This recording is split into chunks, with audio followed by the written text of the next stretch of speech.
הדרך היא שלך, תלך בה בביטחה, ולעולם אם תדע שאני תמיד איתך, בכל יום, בכל דקה.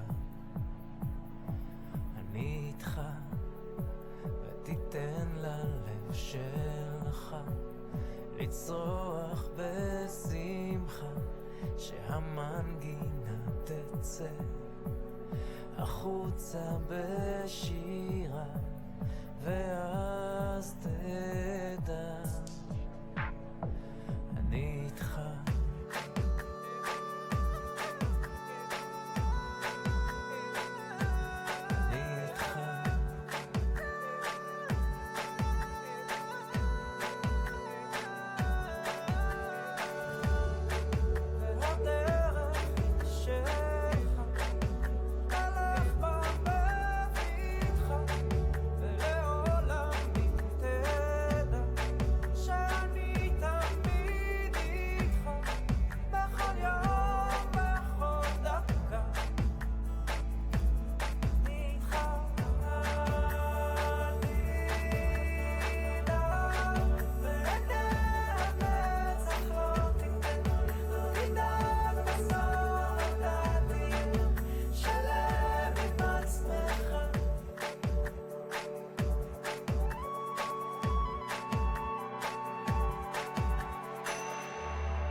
שלם עם עצמך.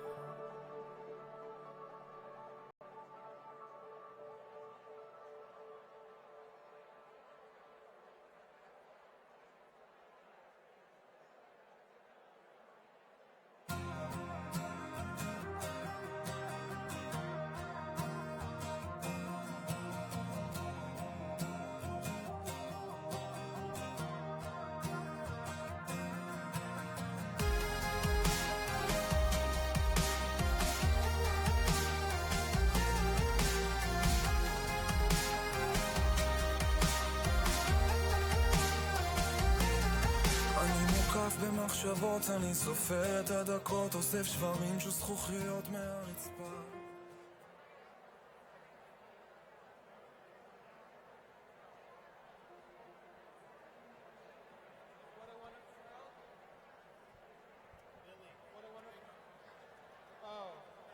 I'll take it off when Wayne's soloing. We just gotta start. 2,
Ladies and gentlemen, please take your seats. Our program will begin in 5 minutes. Thank you.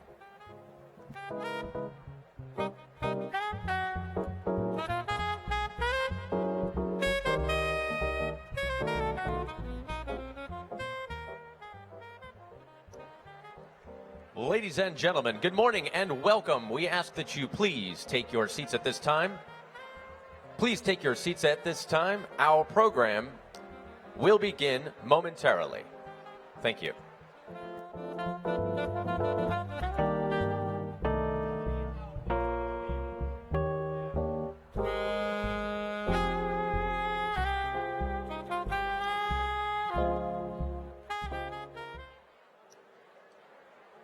Ladies and gentlemen, the Prime Minister has arrived. We ask that you please take your seats so that we may begin our program.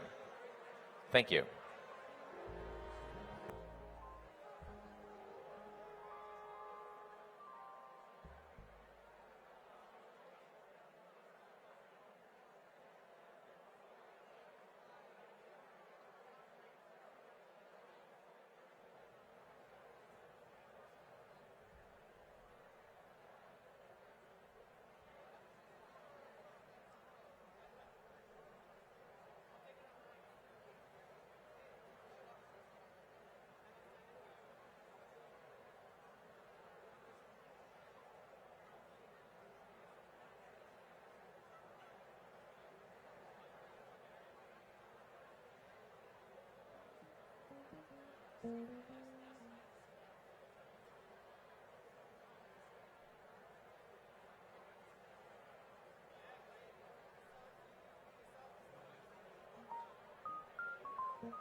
No. Ladies and gentlemen, we can't begin this session without everybody in their seats.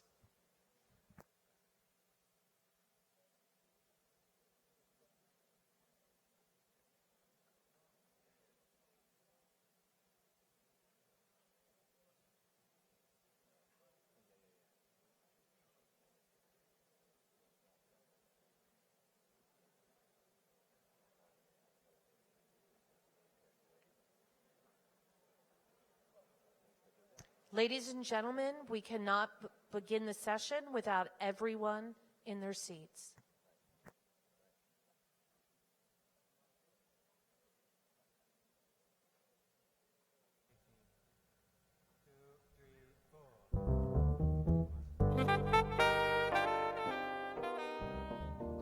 Ladies and gentlemen, please welcome back GA 2015 co-chair Alan Solo.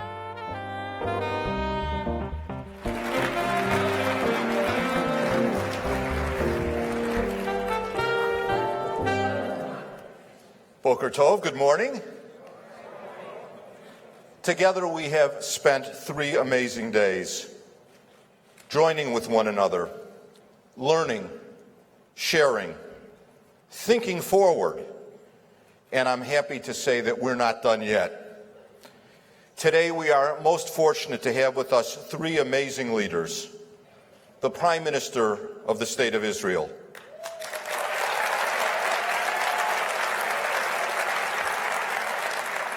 the former Canadian Minister of Foreign Affairs,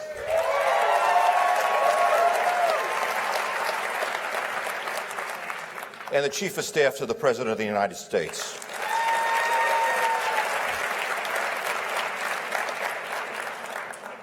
I think we've all enjoyed these sessions tremendously, starting with the one on Sunday afternoon. This is our final session together. We have our guests in the house, and I know that we're all going to join together and be here through the close of this session to make sure that we walk away from this GA united, having heard important messages from all of these esteemed leaders. But before we get to the three speakers, and also our chairman, Michael Siegel, we have some very important business to attend to. The GA game. Everyone who played is a winner, because while you were earning points, you were also meeting new colleagues and gaining new friends. And I need to give a shout out to one community. They were the first to download the app. They increased their delegation by 500% this year. And they quickly rose to the top of our leaderboard, and they stayed there. They are the Jewish Federation of Greater Buffalo,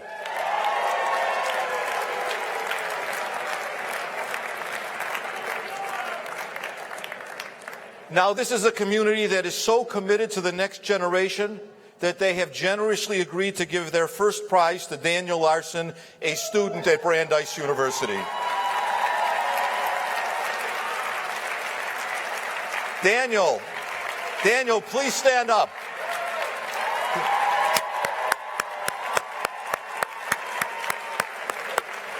Daniel, Mazel Tov, you are going to Israel.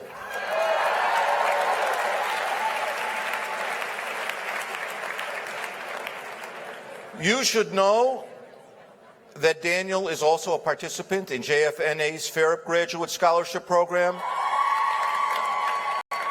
and is well on his way to a bright future as a Federation leader.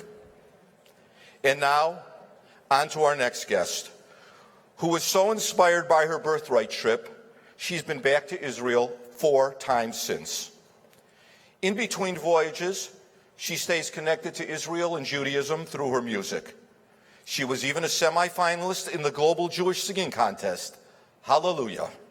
And today, she'll be performing for us on practically a global scale, representing the United States, Canada, and Israel by singing each country's national anthem. Please join me in welcoming to the stage Dori Gelb.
Ladies and gentlemen, please welcome the chair of JFNA's Board of Trustees, Michael Siegel.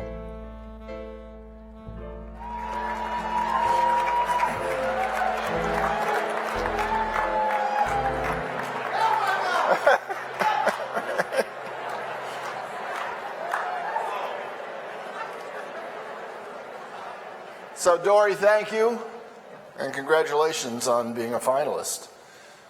So, ladies and gentlemen, please now join me in welcoming to the plenary hall His Excellency, the Prime Minister of the State of Israel, the Honorable Benjamin Netanyahu, and Mrs. Sarah Netanyahu.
3 years ago, I stood before you humbled by the position as chair. After all, I am a son of Cleveland, Ohio, the town of sports sadness.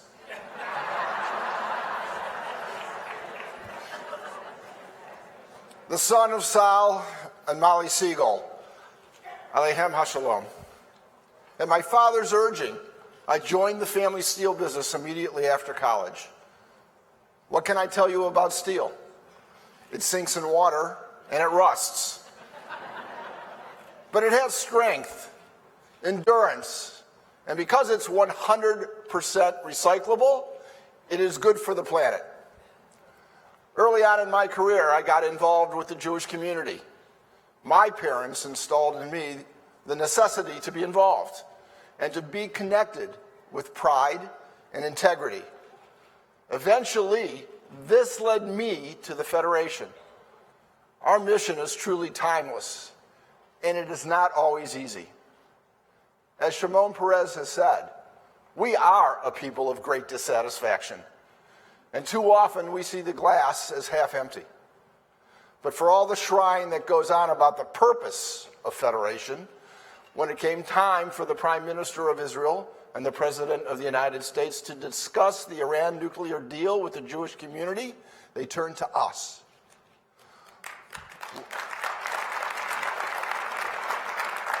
Well over 40,000 people participated in these live webcasts. Now, please don't misunderstand me. I am not saying that we represent every single Jewish opinion on every single subject. No one institution does. But the Prime Minister of the Jewish state and the leader of the free world saw federation as the central address to address the North American Jewry. Because of the wide diversity of opinions that we represent, we play this central role, and federation must always remain the safe place for robust and respectful dialogue.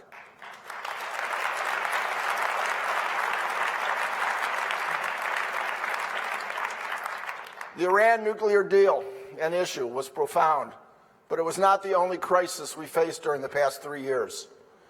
3 years ago, almost to this very day, we were on a plane to Israel standing in solidarity with our Israel brethren during Operation Pillar of Defense. 14 months later, we were back again, back in the south of Israel, lending emotional as well as financial support. We visited with traumatized families who had just discovered tunnels built by Hamas. Through it all, Federation emergency campaigns, along with our overseas partners, helped hundreds of thousands of Israelis. We gave tens of thousands of children respite from living in a war zone. We helped small business owners get back on their feet. We provided comfort and counseling to the brave residents of the South, men, women, and children who were all too often awakened by sirens sounding red alert, instead of their morning alarm clock. And we didn't leave as the rockets continued. We kept coming back every single week during the war.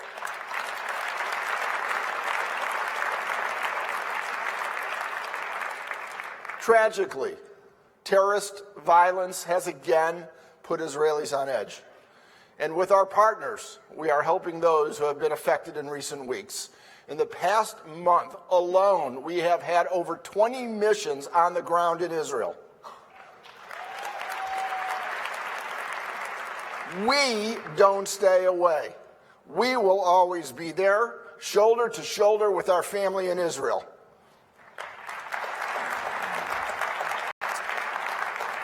Now, I understand we need to hopefully look to a future that is unshackled from the ugliest parts of our past. I fear we are not there yet. Anti-Semitism has plagued us for centuries and has reared its ugly head again on the streets of Paris, at the center of Copenhagen, in the heartland of America, on our college campuses.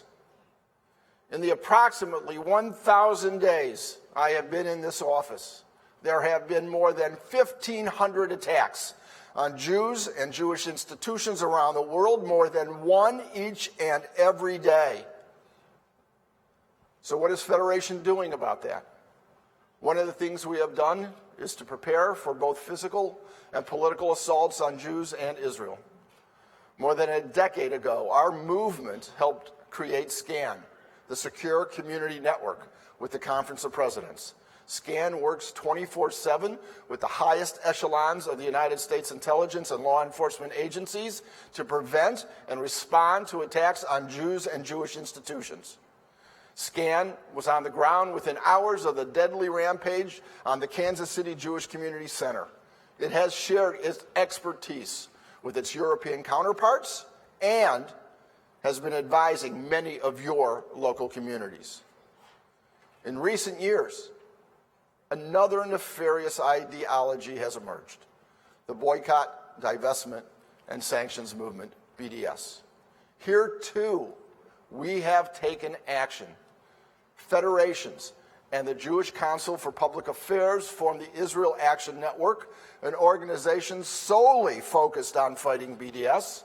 It has been working behind the scenes for over 5 years to defeat BDS campaigns. And I would like to thank the efforts of our delegates from Florida, Illinois, Indiana, Massachusetts, New York, Pennsylvania, South Carolina, and Tennessee. Your states have taken action through legislation and resolutions to counter delegitimization of Israel.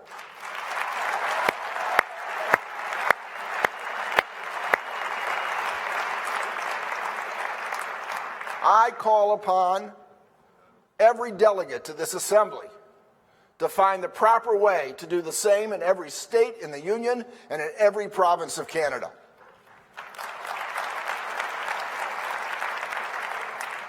Now, I do not profess that every rally against Israel's policies is anti-Semitic.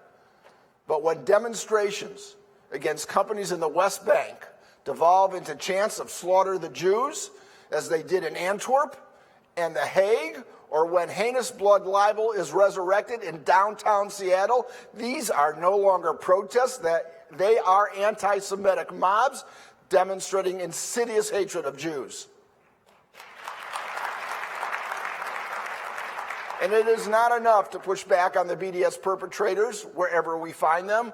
We can and must provide strength and support to increase pro-Israel activity, particularly on college campuses.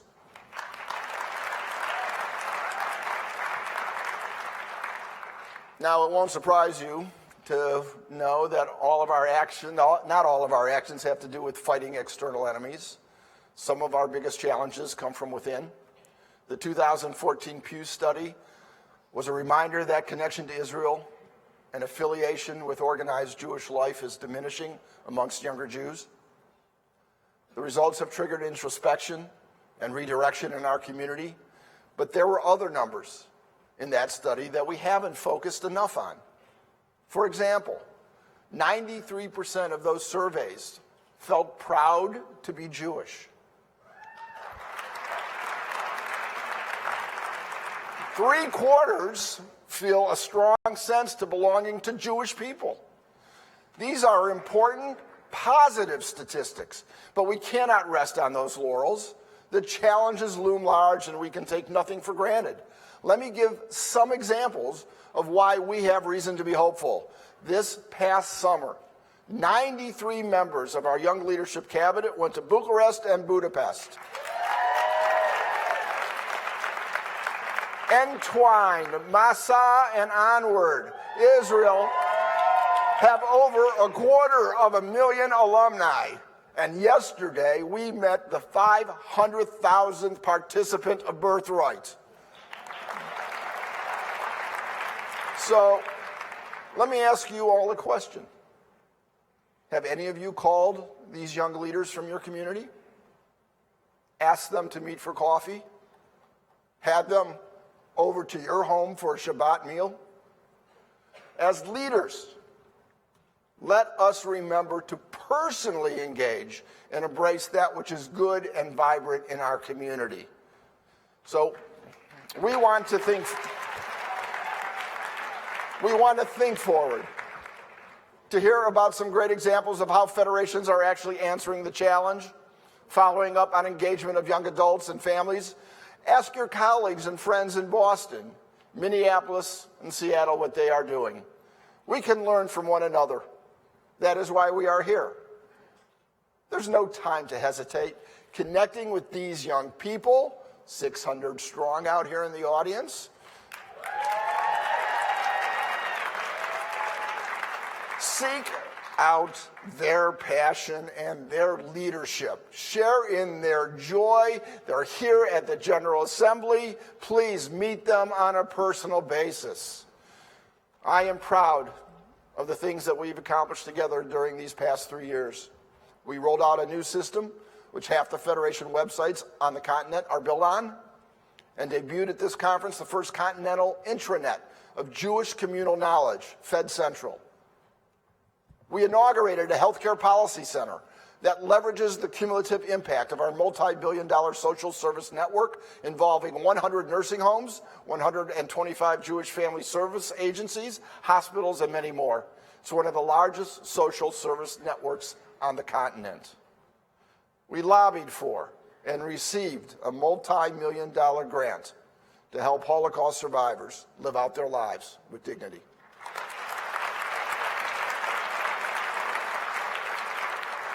We created a new Jewish Education and Engagement Office to better support your Federation's significant investments in this area. When I was asked to serve of JFNA, I can stand here with full confidence and say, I wasn't really prepared for the reality of this Federation job and what it required. But even Moses had his trouble leading the people. So as I prepared for this job, I actually turned to and read the Torah for the first time. And I learned a lot from it. And other than Leviticus, not a bad read.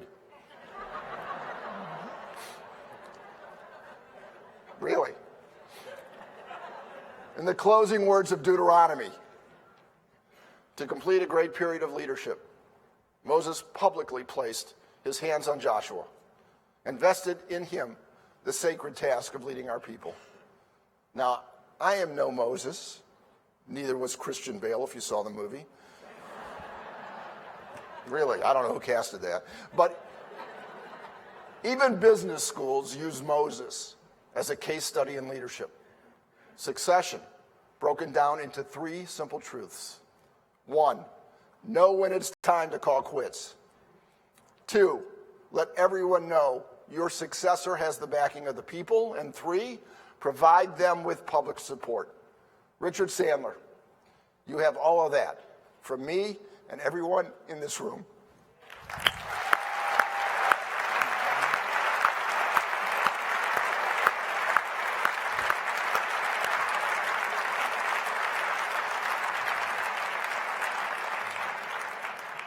Richard is known as a collaborative, intuitive leader with great professional and volunteer experience. As the first West Coast leader of our movement,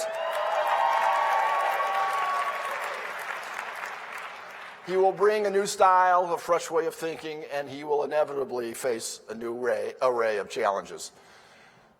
During the last 2 days, we have seen currents of energy and power in our movement.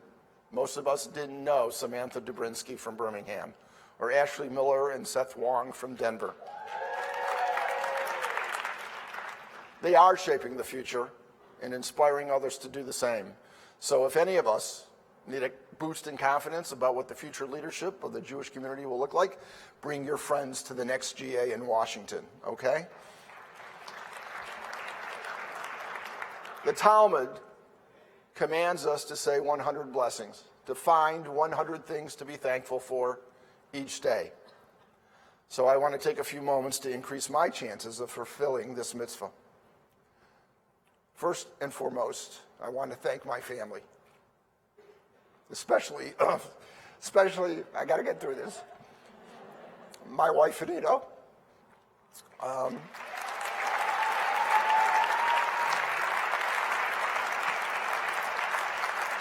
She is not only my rock, my biggest supporter, critic, and fan. She is also the glue that holds our family tightly together. I'd like to thank my 3 children, Rachel, Zachary, and Erica. I am not sure that when I took on this position, we fully anticipated the number of nights I would spend away from home, or the stress and anxiety it would create, or that we would share and have to share our 40th anniversary with the President of the United States and a production crew at the White House talking about the Jewish community, about Iran. So thank you, Anita, for generously sharing this journey with me. I love you.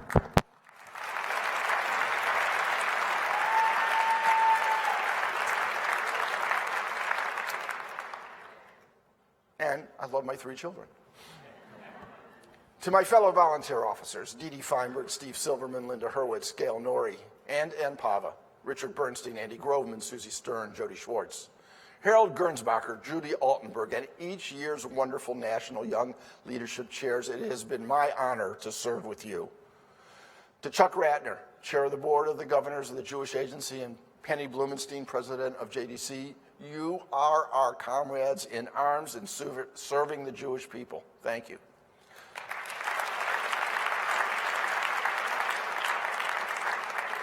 To Jerry Silverman and his entire team, to the board and the employees at Olympic Steel who have allowed me to take a lot of time away from work, and to my extended family at the Cleveland Federation, your support has been invaluable. You have all been my partners in building a better world. To Sandy Langer and Alan Solo for chairing this wonderful GA, thank you. We return to our communities with new ideas and inspiration from this GA.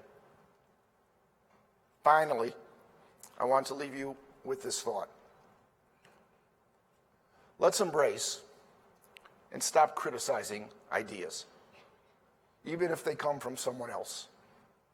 None of us have the answers to the fundamental questions and issues that challenge our community. Most of us, in reality, have more questions than answers. Some present their criticism verbally or in print with absolute authority and conviction, rather than the love and joy that should be binding us together. The privilege of being Jewish, part of the 3,500-year-old covenant with God that's what connects us and creates the mutual responsibility towards each other. Yes, our donors want more accountability and metric-driven outcomes, but let us make sure that we are still experimenting, trying new ideas, giving time for things to succeed, and even be willing to fail. We are the Federation, exploring new ideas to improve humanity. We are the Federation, exploring new ideas to improve our community. We are the Federation, exploring new ideas to improve each other and ourselves. I have abundant hope for what is to come when we embrace ideas and each other when we treat each individual as being created in the image of God, and when we act guided to our devotion to Klal Yisrael, then like steel, we will have the strength and endurance to repair the world. Am Yisrael Chai.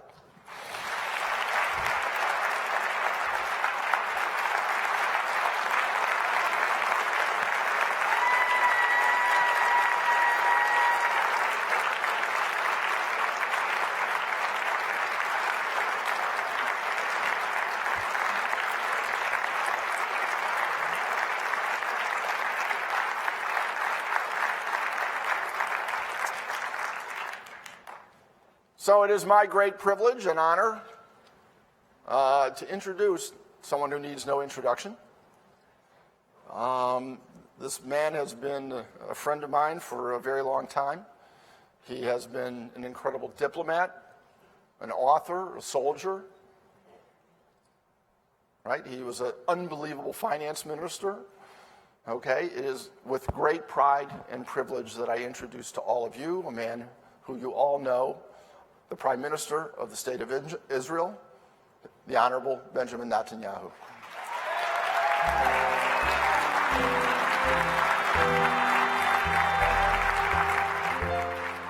You gotta give him one shot.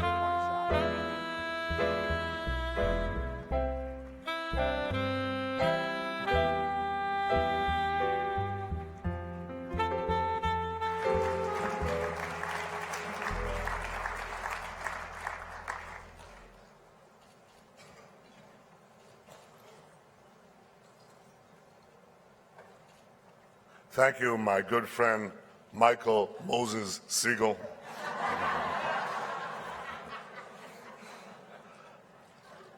I mean, thank you. Thank you for everything you've done.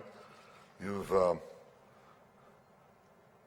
come out of the steel mills of Cleveland with steely resolve. You've done a great job. And I want to say congratulations. To Richard Sandler, I have to tell you that anytime somebody assumes a position, a public office in the Israeli government, I issue two words: congratulations and commiserations. We'll stick to congratulations. Same goes to Jerry Silverman. And of course to Natan Sharansky, my close friend of many years. Sarah and I spent Sarah's birthday. We celebrated Sarah's birthday. I actually took an evening off, believe it or not. We sat on the roof of a hotel in Tel Aviv, looked at the skyline of Tel Aviv.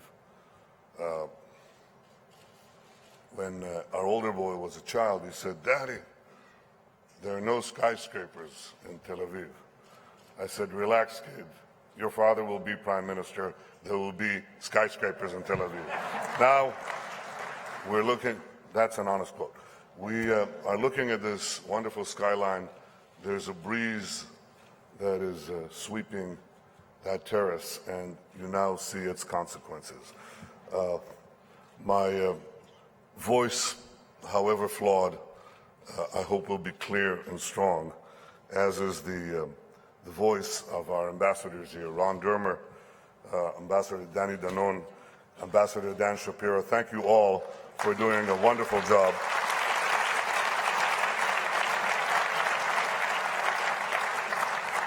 And I believe a member of Knesset, Avraham Nagosa, is here.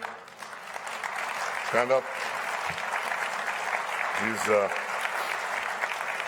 been representing the Jewish community from Ethiopia, the Israelis who have come from Ethiopia, and we have a lot of work to do. I'm glad we're doing it together, Avraham. Thank you. Ladies and gentlemen, I'm delighted to be here with you, the leaders of Jewish communities across North America. You work tirelessly to strengthen Jewish identity, and you work tirelessly to support the State of Israel. You are Israel's partners. You are my partners in building the Jewish future.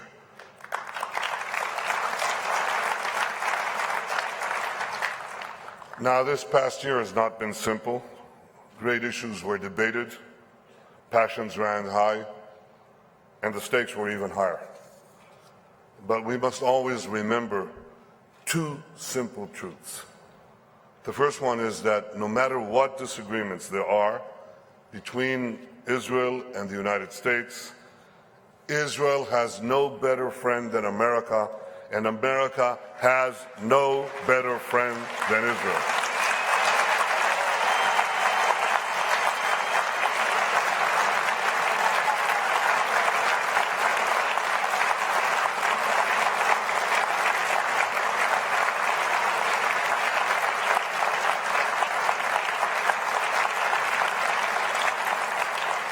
Here's the second truth.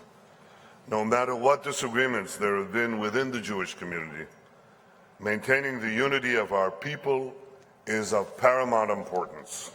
There is only one Jewish people, there is only one Jewish state, and now more than ever, we must work together to unite the Jewish people and secure the Jewish state.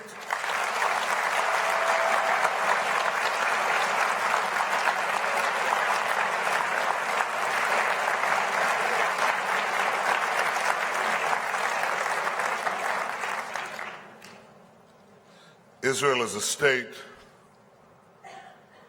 of amazing successes. If I were in the South, I would say amazing grace. Now I'm saying it here too. Amazing success, amazing grace. You know all about the startup nation. You know that Israel is a global epicenter of innovation, of ingenuity, a leader in water technology, in agri-tech, in medicine, in science, in cyber. I want to give you two numbers. First, on water. We had twice the rainfall in 1948, the year of Israel's founding, and 1/10 the population.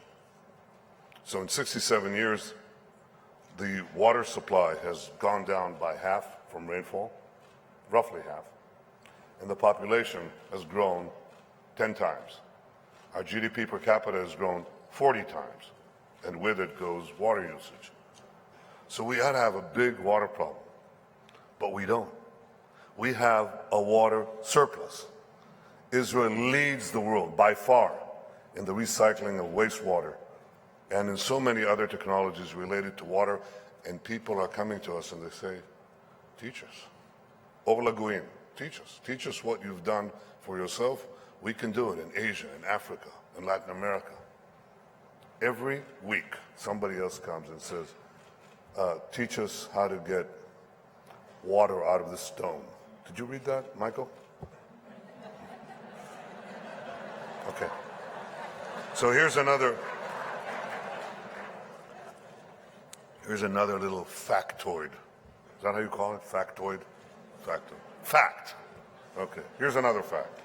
In 2014, Israel was receiving 10% of the global investment in cybersecurity.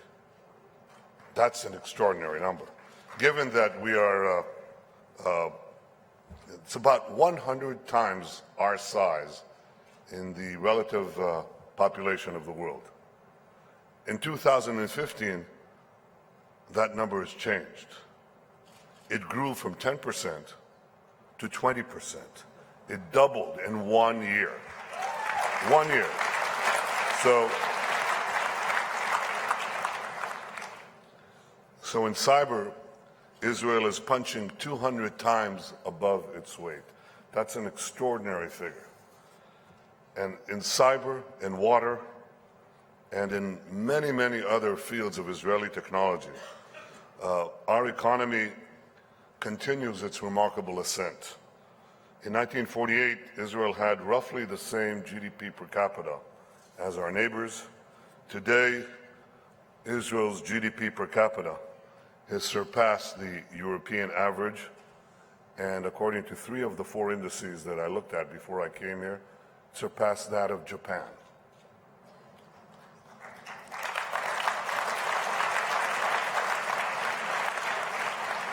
And as our economy has grown, so has the reach of Israeli exports.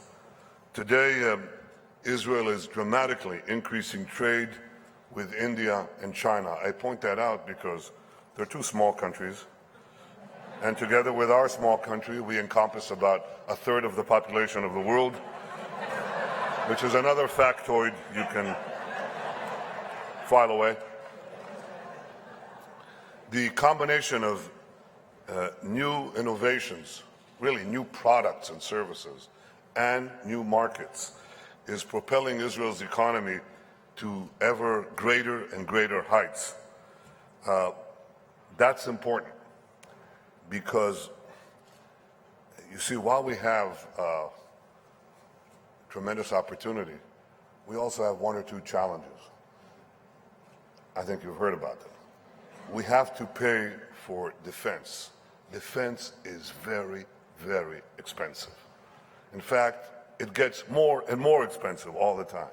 So the principal way by which we pay for our defenses is by growing our economy.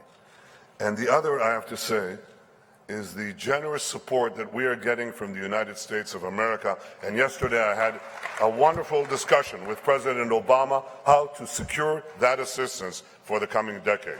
Thank you, America. And thank you, President Obama.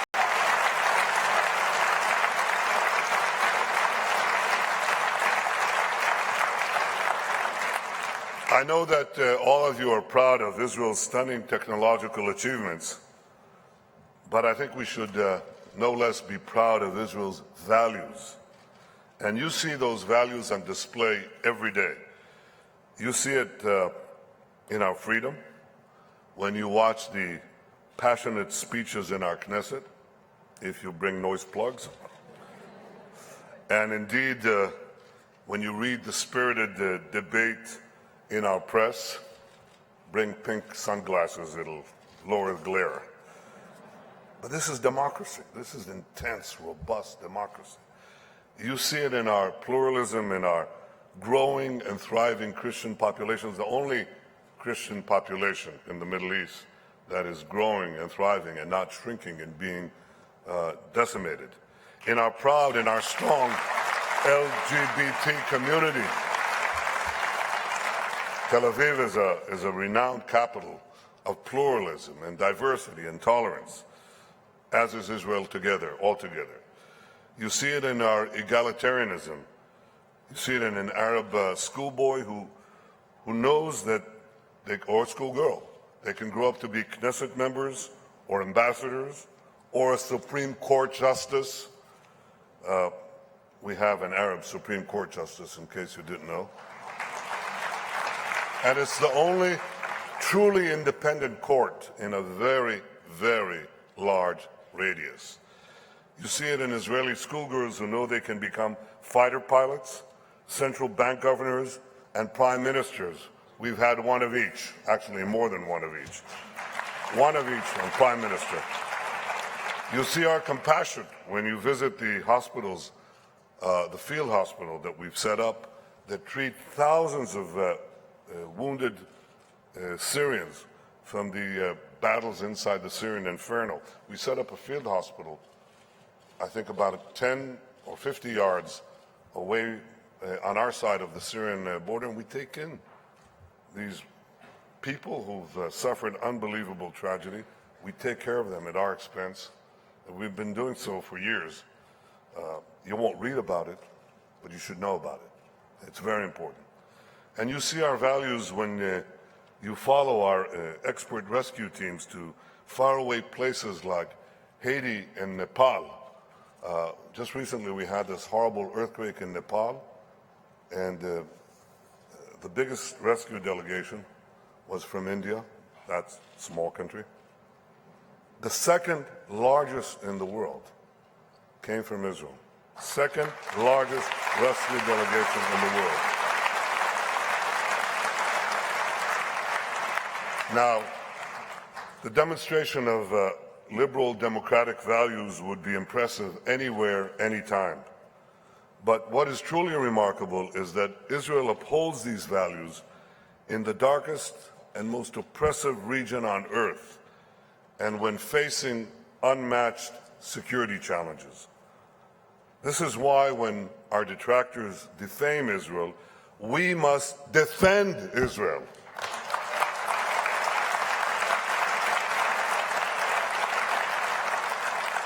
This is why when they tell us that we should be ashamed of Israel, we must tell them we are proud of Israel.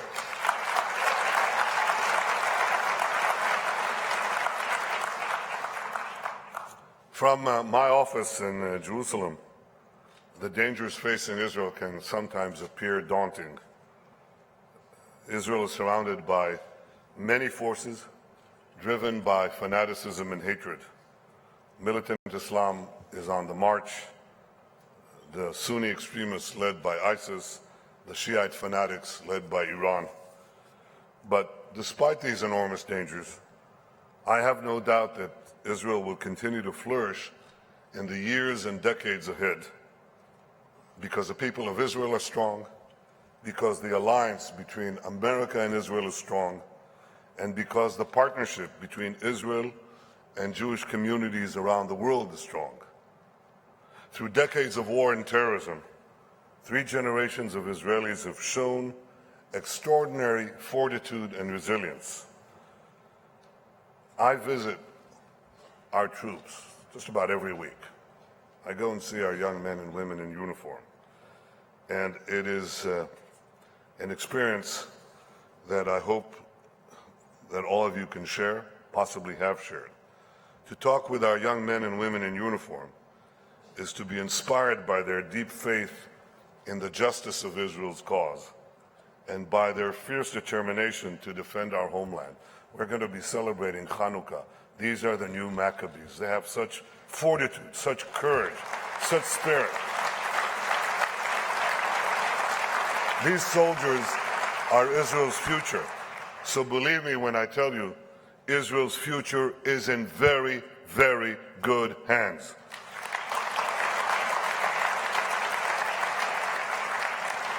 The second source of my confidence is in Israel's future is the unshakable alliance between Israel and America, an alliance that I believe will only get stronger. And as I said yesterday, I had a very good meeting with President Obama at the White House, and I deeply appreciate his commitment to bolster Israel's security at the time when the Middle East is becoming more dangerous than ever. And I also want to say that we are sharing so many things. The United States is giving indispensable help to Israel, indispensable. But Israel is returning that assistance almost on a daily basis in intelligence and in many other things. I think that what is important is not merely President Obama's commitment to bolstering Israel's security for the next 10 years, but also his commitment to maintain Israel's qualitative military edge so that Israel can defend itself by itself against any threat. That is the most important commitment.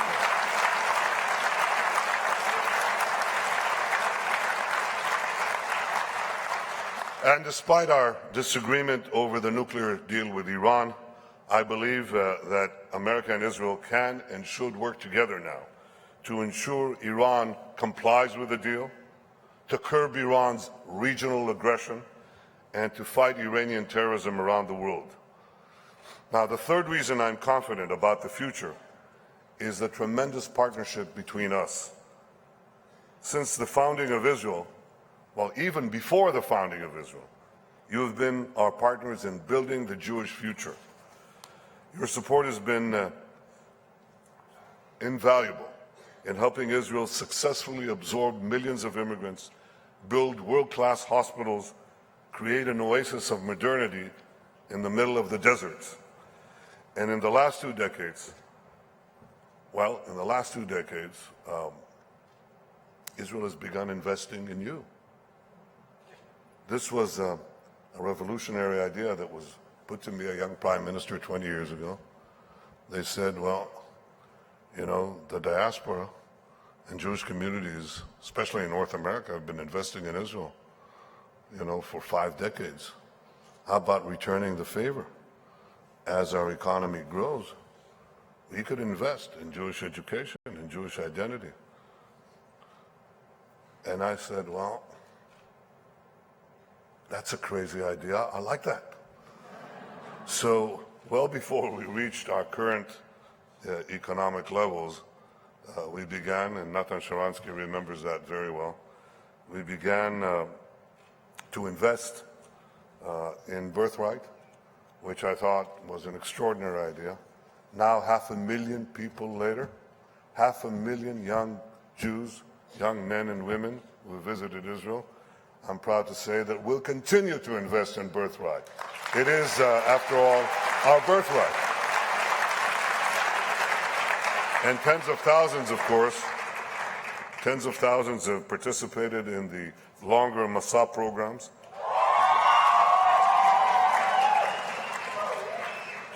We'll keep going. Don't stop. It's good. Good. And thousands have decided to make Israel their permanent home. I think the hundreds of thousands who come back to their communities, this is a large number, hundreds of thousands who come back to the Jewish communities with the stronger Jewish identities and the stronger commitment to the Jewish future, that strengthens the Jewish world. It is a remarkable program. And whether Jews decide to live in Israel or not, I want to guarantee one thing to each and every one of you.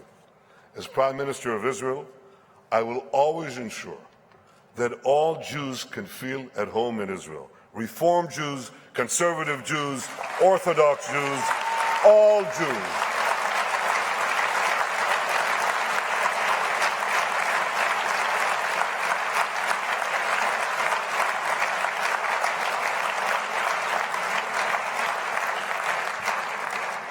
Well, as a testament to my commitment to this principle, I have established a roundtable headed by my cabinet secretary to address the concerns of the different streams of Judaism in Israel. That's significant. That's a governmental decision. You want to know our politics? Not now. But that's a significant decision. This is a roundtable of the government of Israel in which the various streams of Judaism sit together, side by side, to discuss problems and, more importantly, to discuss solutions. And now, for the first time, the government of Israel is joining with the Jewish Agency to invest in strengthening reform and conservative communities within Israel.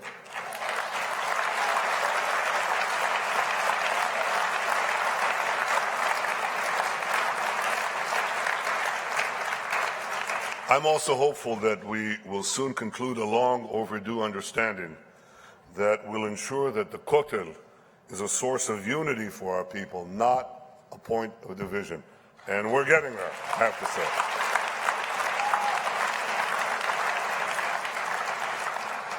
My dear friends, the unity of the Jewish people is important at all times, but especially at this time.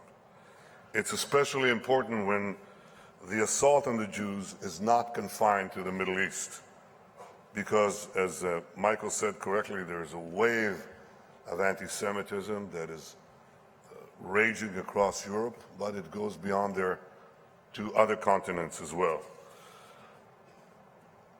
I want to say something about anti-Semitism. My father was a great historian and a student of this phenomenon.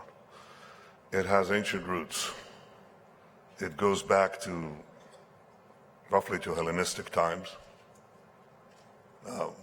500 years before the birth of the Christian era.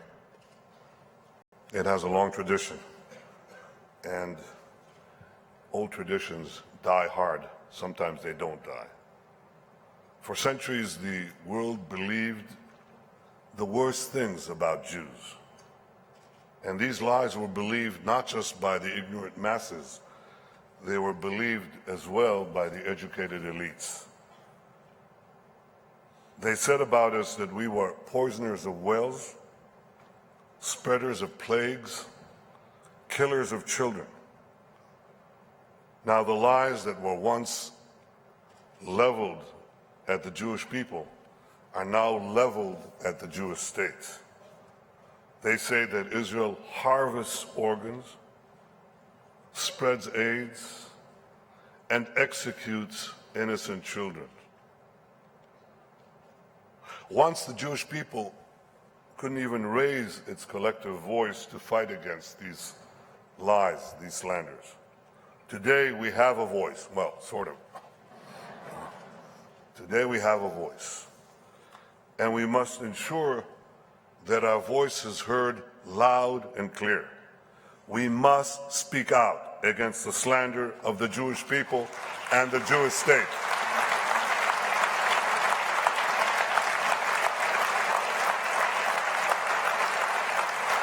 Now, whether it's the Prime Minister of Israel speaking at the United Nations or Jewish students speaking at a college campus, we can and must fight lies. And the only way you fight lies is telling the truth. We have nothing to be ashamed of. We have everything to be proud of.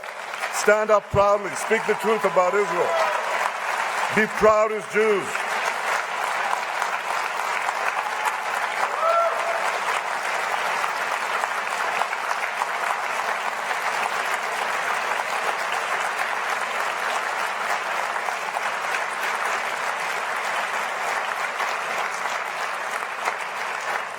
And here's the truth. The truth is that Israel is a great country, a deeply moral country. Of course, like all countries, Israel is not a perfect country. But Israel is constantly judged by many in the international community according to a standard of perfection that is applied to no other country and that no country could possibly meet. And there's a name for holding the Jews to a different standards than other people. You know what it's called. It begins with an A, and it ends with an M. We recognize it for what it is. You cannot hold the Jewish state to what I call the triple standard. One standard is for the dictatorships. You don't expect much of them. Second standard is for the democracies. And the third standard, it's not even a double standard, it's a triple standard. There's a special defined standard for the democracy called Israel. No way. No double standards, no triple standards. Treat Israel fairly. Treat Israel decently.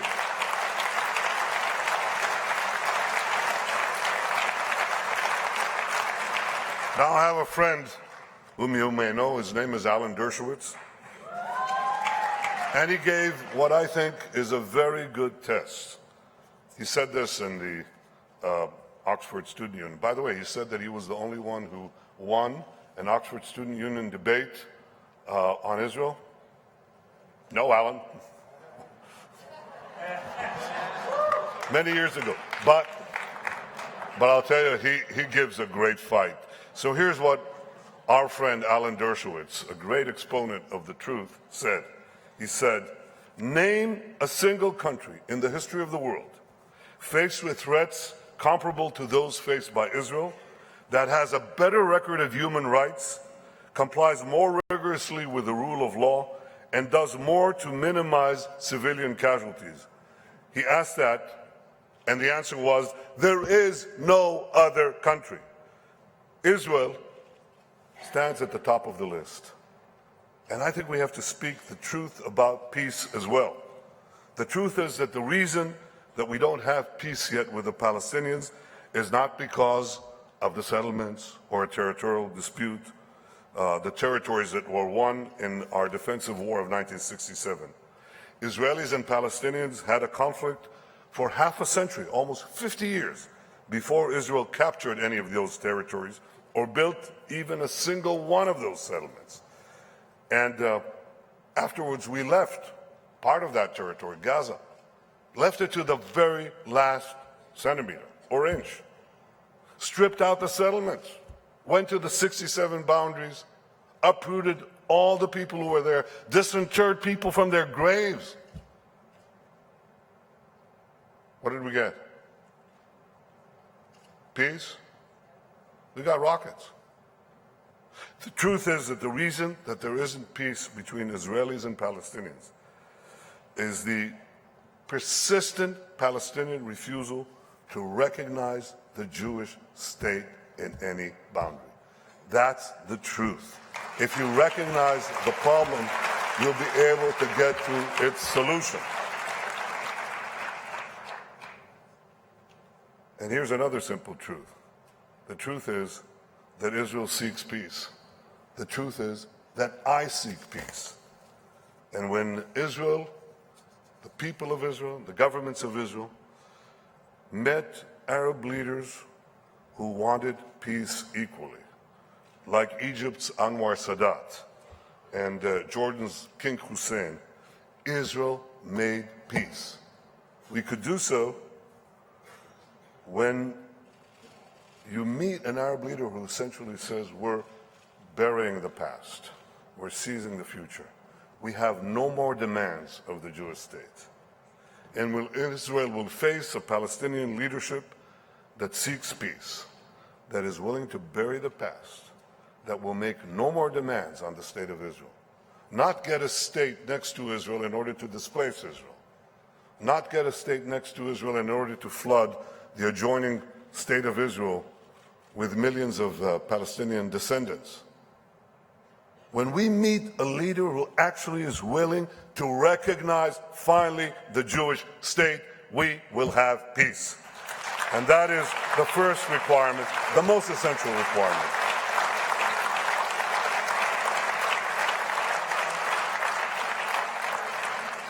I remain committed to a vision of two states for two peoples, where a demilitarized Palestinian state recognizes the Jewish state.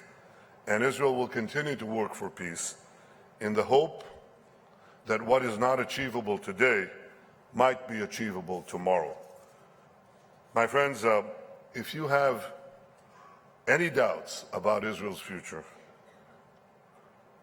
I suggest you think about how far Israel has already come. You know, for each of us, especially the older ones, we have a personal perspective that we can assess the future based on the road we've traveled so far.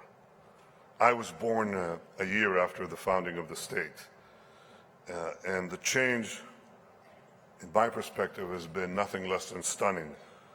I remember as a child the excitement that gripped my friends and the entire country as we celebrated our first decade of independence, Chag HaSol.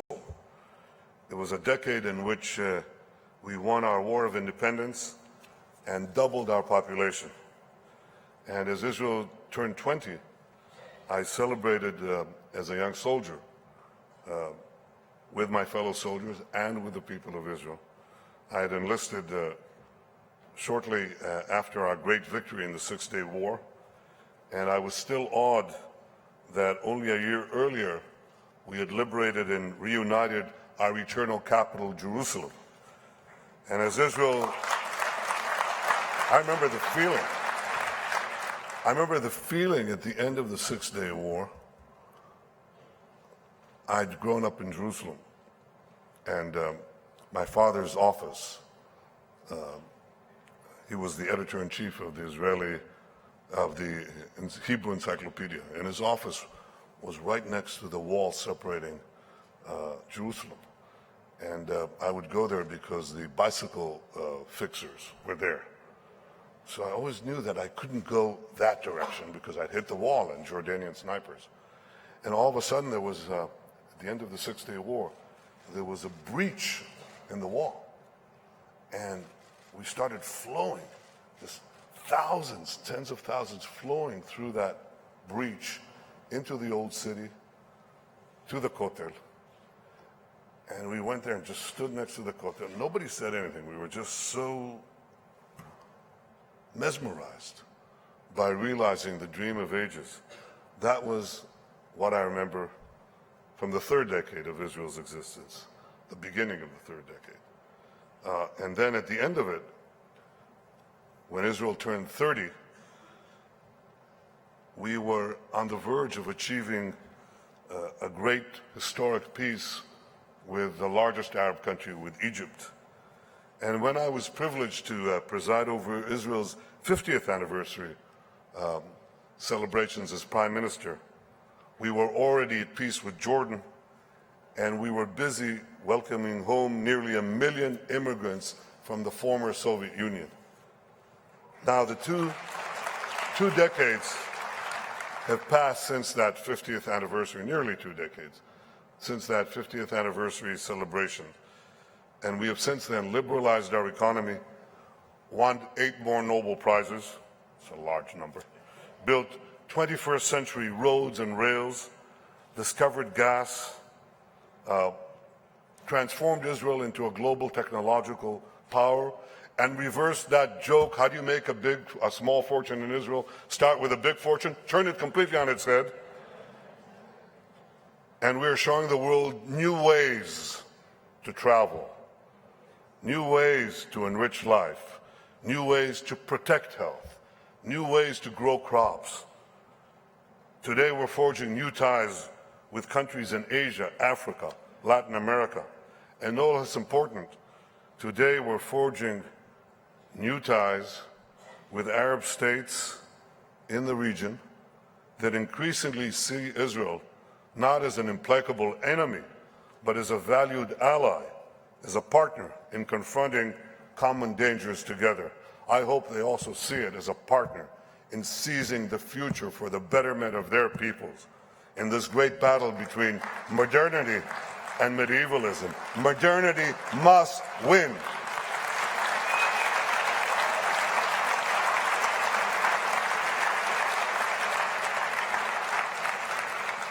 So now that Israel is approaching the end of its 7th decade, we can only marvel at what we have been able to achieve against impossible odds. And I have no doubt that despite the enormous challenges we still face, Israel will continue to thrive, because I believe in the indomitable spirit of our people, because I believe in our unshakable bond with the United States, and because I believe in you, in the unbreakable bond that unites Jews everywhere with the Jewish people. It's a bond of faith. It's a bond of hope, not the shallow hope of wishful thinking, but the deep wellspring of confidence that comes from a people who forded history's most turbulent rivers and emerged triumphant on the other side in the promised land. That's what I believe in. Thank you all for your indispensable part in our common journey, and thank you all for your unceasing efforts to secure our common future. Thank you all. Thank you very much. Toda raba. Toda raba.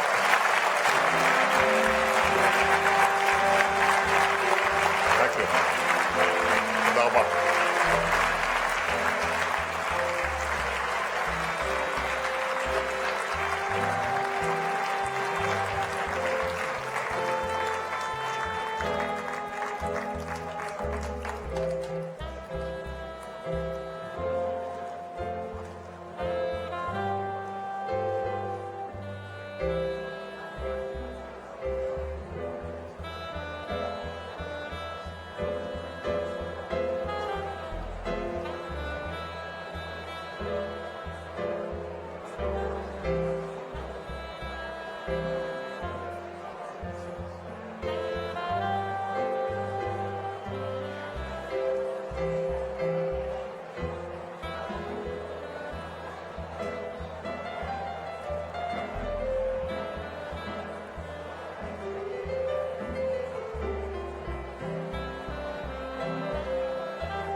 Ladies and gentlemen, please welcome vocalist Dori Gelb.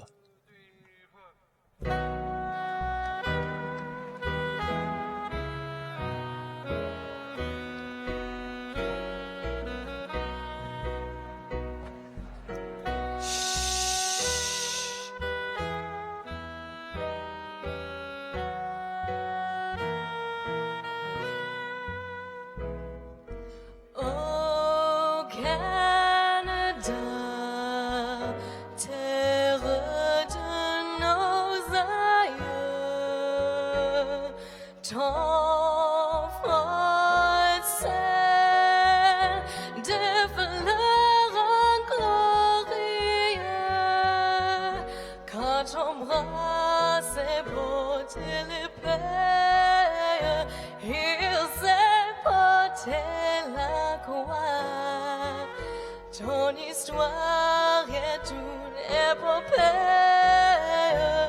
des plus brillants exploits. God keep our land glorious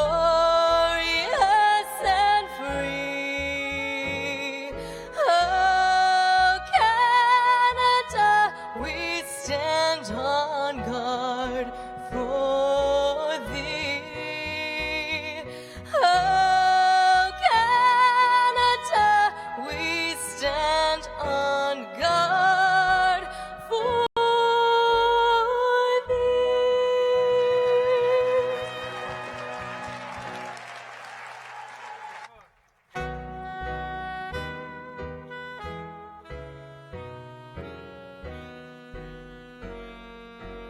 Ladies and gentlemen, please welcome a board member of the Jewish Federations of Canada, UIA, David Spiro.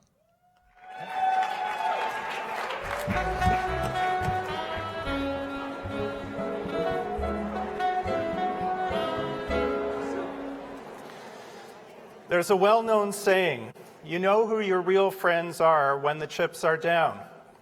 When it comes to our next guest, there's no doubting the quality of his friendship with either Israel or the Jewish people, no matter how the chips are laying. During his nearly 4 years as Foreign Minister of Canada, John Baird distinguished himself as one of Israel's strongest supporters.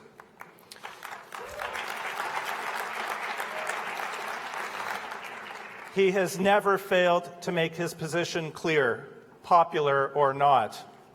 In 2012, he closed the Canadian embassy in Tehran and expelled all Iranian diplomats from Canada. He boldly stated, Canada views the government of Iran as the most significant threat to global peace and security in the world today. And last year, in the midst of international condemnation of Israel's attacks on Hamas in Gaza, he unequivocally supported Israel's right to defend itself.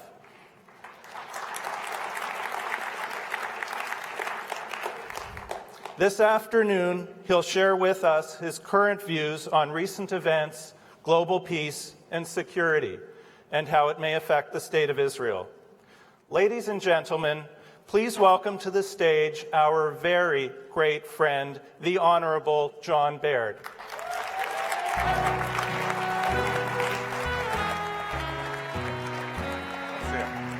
Thank you so much. Thanks for that.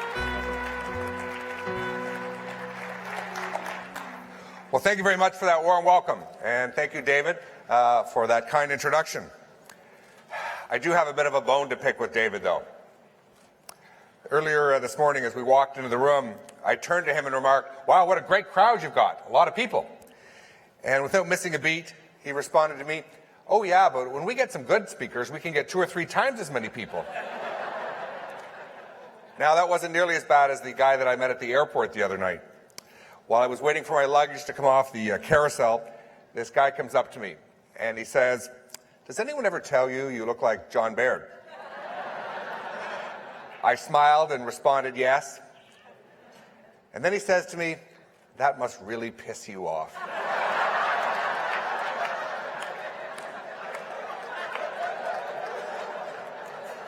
I want to also recognize, that's a true story. I also want to recognize the strong contingent here today from Canada.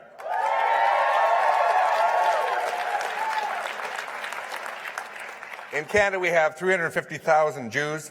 They are strong, and they form a very important part of our nation's fabric. Generation after generation, by hard work and by perseverance, Jewish immigrants, often starting with absolutely nothing, have achieved great prosperity.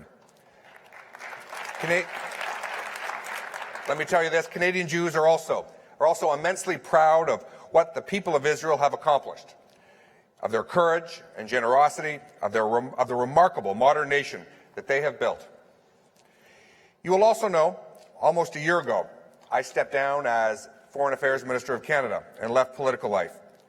When that happened, there may have been a few people, well, perhaps more than a few, who were quite happy to see me go. You can guess who I'm talking about.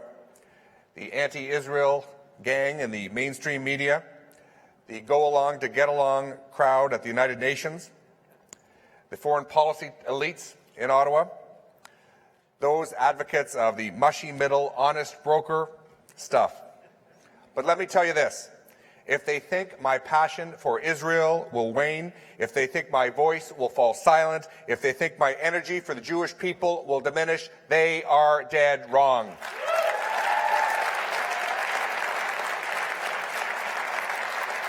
I will continue to be an outspoken advocate for the truth, for justice, and for the only liberal democracy in the Middle East, for the only Jewish state. In both Canada and the United States, our generation has inherited one of the very best countries on earth, where freedom, prosperity, and the ability to pursue happiness, one of the best qualities of life in the world. We inherited all of this from the generations that preceded us. My grandfather was part of that great generation. Born here in the United States, he immigrated to Canada as a child, and he left for Europe as a young man and served in the Canadian Armed Forces for 25 years after the war.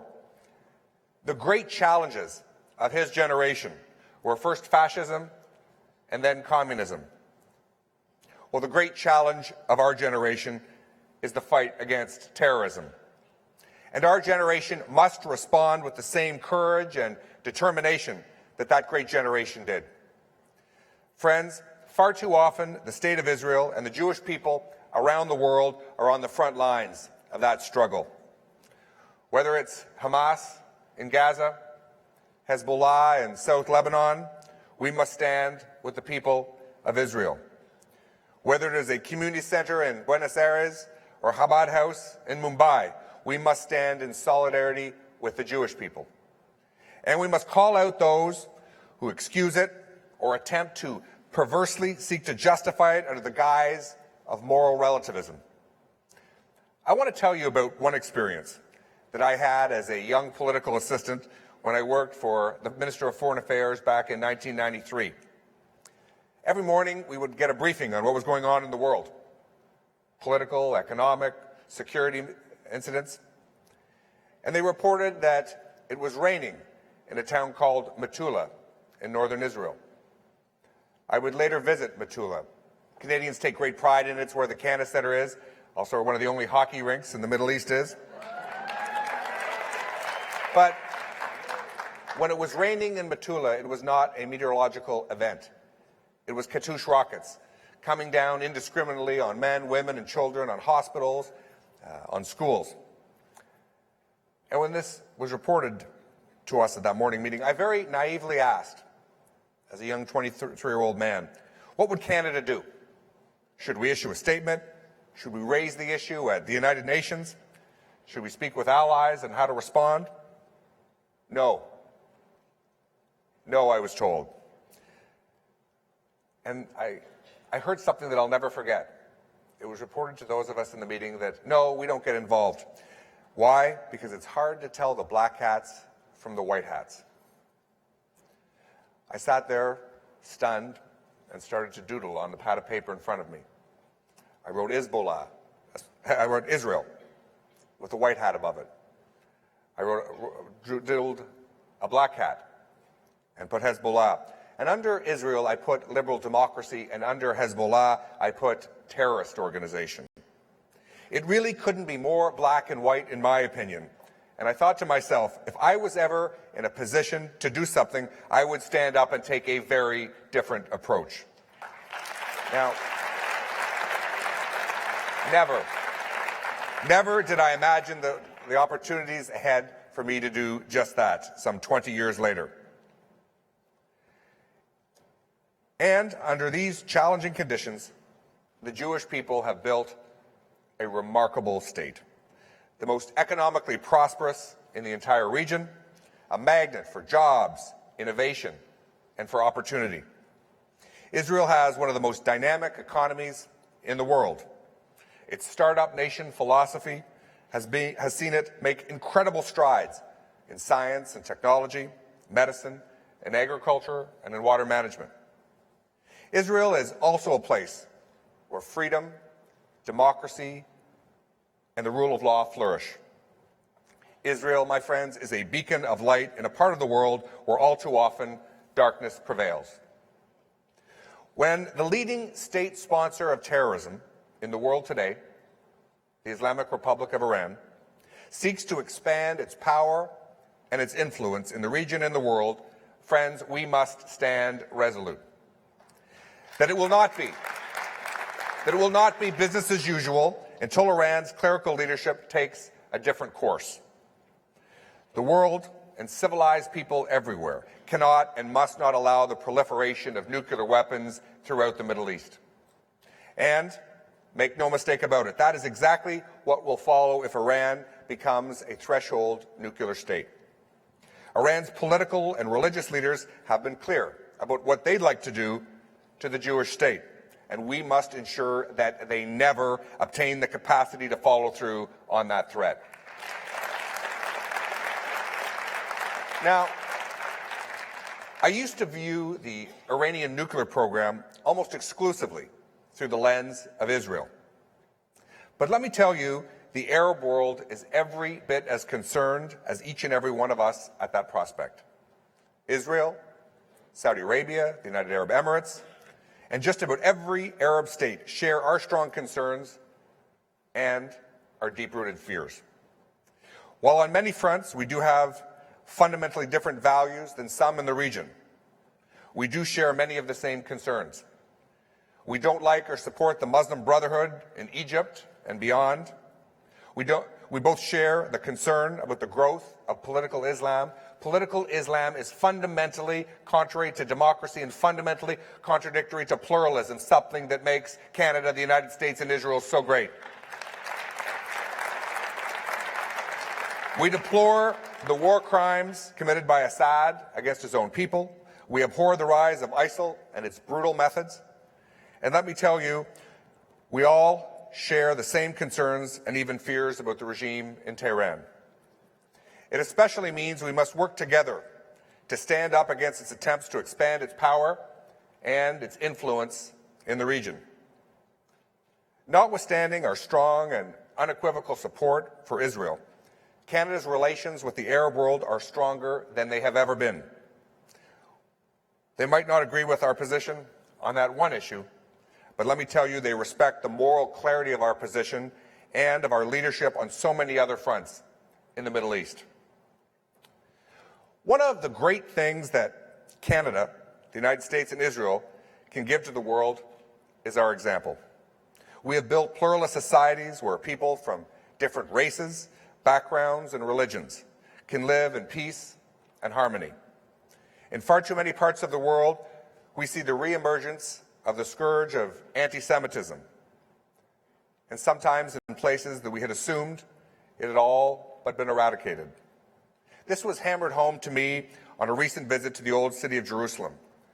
I was traveling with a friend, and we came across a group of young IDF soldiers. He immediately recognized one of them as the son of a family friend who had just made Aliyah from France. And we had a good conversation, and I learned his story. 2 years earlier, I was informed he had been the victim of a hate crime and had been beaten to an inch of his life. And sadly, this was the second such experience. And I cannot tell you how disturbing it was to hear that this could take place in the center of Europe at this point in our history. That's the bad news. The good news is that there was a place to go for him and his family, a place of refuge, a place of hope, a place he could call home, and that place is called Israel, the Jewish state.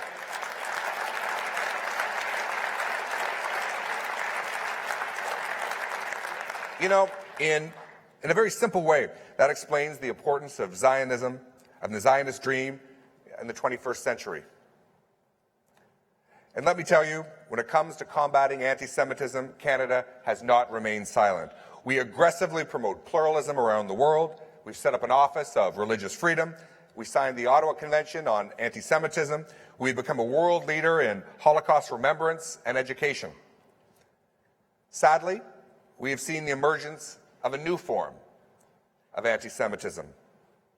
This one doesn't target the individual Jew, but rather the collective one, the Jewish state, the state of Israel. In many ways, this is just another attempt to make the old bigotry acceptable for a new generation. The amount of time that some put into the propaganda of BDS, boycott, divest, and sanction astounds me. And we must aggressively push back. And we are. Through a memorandum of understanding with Israel, Canada is taking a much more aggressive stance and has been a loud voice on this issue. All of us must not be hesitant nor timid. We must stand up and speak against this. Whether it's on college campuses, in corporate boardrooms, or in union halls, we must not and will not let this mean-spirited sentiment and its venom continue to grow.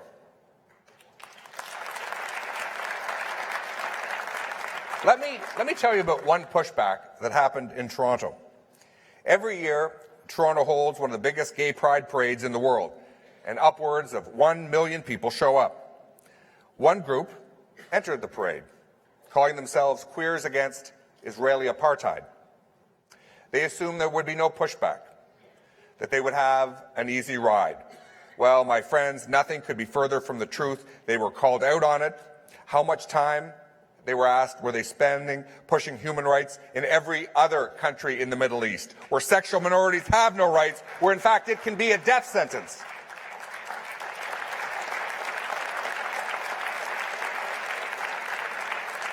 There was a huge public uproar and the City of Toronto threatened to pull their funding if it happened again the following year. And you see, my friends, the very best weapon we have in this is the truth. Sadly, some in the international community still question the legitimacy of the existence of the State of Israel. And one of their favorite weapons is to deny it the right to defend itself. And after generations of persecution, the Jewish people deserve their own homeland, and they deserve to live safely and peacefully in it. At the end of the day, it all comes down to leadership. You have to have the courage of your convictions and not be afraid to stand up and to be counted. And let me tell you about two such occasions.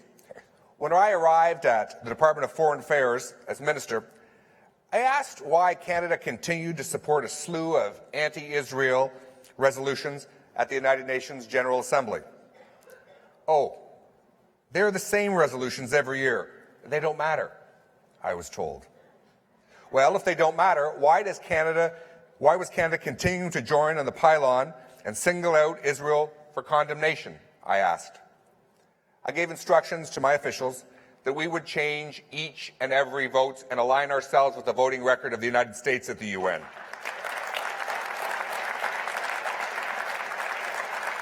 Now, my officials came back and said this would be the biggest change in Canadian foreign policy in a generation, that all hell would break loose and that Canada would face a full Arab trade boycott. One senior official actually went behind my back to the Prime Minister's office to try and see him to stop this crazy minister. The Prime Minister wouldn't see him, and we changed our votes. And let me tell you this. We didn't get a single question in the House of Commons in Ottawa. We didn't get a single question from the Parliamentary Press Gallery. And several weeks later, I traveled to the Middle East and met with the Palestinian Prime Minister, Salam Fayyad, and he didn't even raise the issue with me.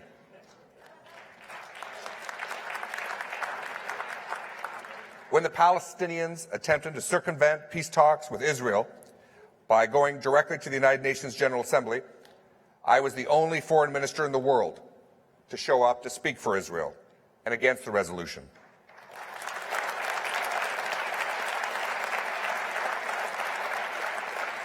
One political observer asked me on my return a rather snarky question. How did I allow Israel to coerce me into traveling to New York to speak on their behalf when it was inevitable that 90 or 95% of countries at the UN wouldn't support our position? And he was absolutely shocked with my response. I responded that Israel didn't ask for Canada's support. We proactively offered it. You see, supporting Israel is just the right thing to do. As then Prime Minister Stephen Harper told the Knesset last year, it is a Canadian tradition to stand up for what is principled and just, regardless of whether it is convenient or popular. That's leadership. That's leadership, and that's being there for a friend at a tough moment in its history. You know, I am very proud to say that Israel has no greater friend than Canada.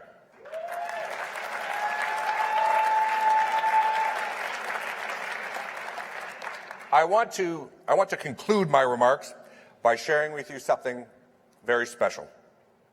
One of the most meaningful moments of my time in public life happened after I delivered a speech to the American Jewish Committee in Boston. After I spoke, an elderly man came up to me and extended his hand. He introduced himself to me as a Holocaust survivor. And then he said something to me that I'll never forget. He said, "I wish there were more people like you at that time." I am so honored. I'm so honored.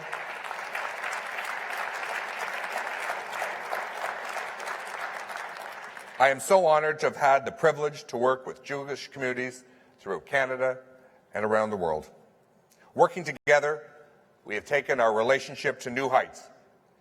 And my friends, working together, we can make that relationship even stronger. Thank you so much. Toda raba.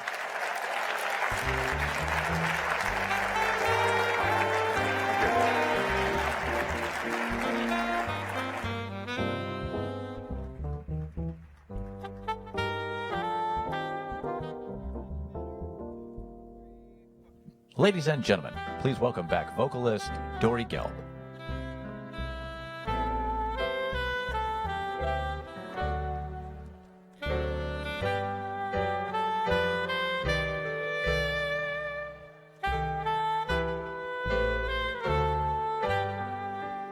Oh, say, can you see by the dawn's early light what so proudly we hailed at the twilight's last gleaming, whose broad stripes and bright stars through the perilous fight o'er the ramparts we watched were so gallantly streaming, and the rockets regular, the bombs bursting in air gave proof through the night that our flag was still there.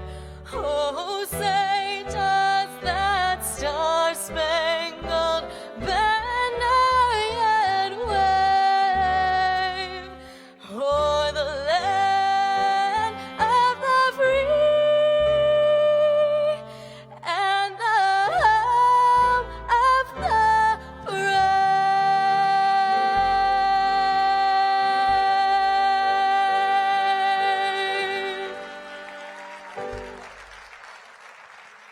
Ladies and gentlemen, please welcome the Chair Designate of JFNA's Board of Trustees, Richard Sandler.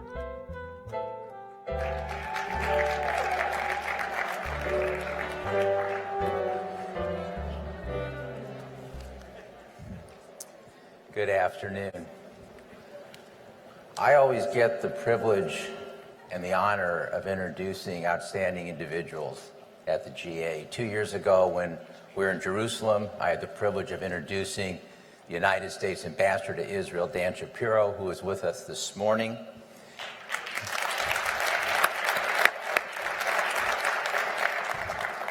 And today I have the honor of introducing to you Dennis McDonough, Chief of Staff. The White House Chief of Staff, Dennis McDonough, sees more of the President than any cabinet member. He is the first to greet President Obama when the President starts his morning, and he's the last to see President Obama when the President retires for the evening. He's with the President when Homeland Security, long-term care, Medicaid, and disability inclusion policies are debated and decided. And he was one of the few with the President yesterday when President Obama met privately with Prime Minister Netanyahu. It's with great pleasure that I welcome to our GA stage, to our very large room, the man who is always in the room when things are happening, White House Chief of Staff, Dennis McDonough. Thanks, that was sure nice. Thank you very much. And I really thank you.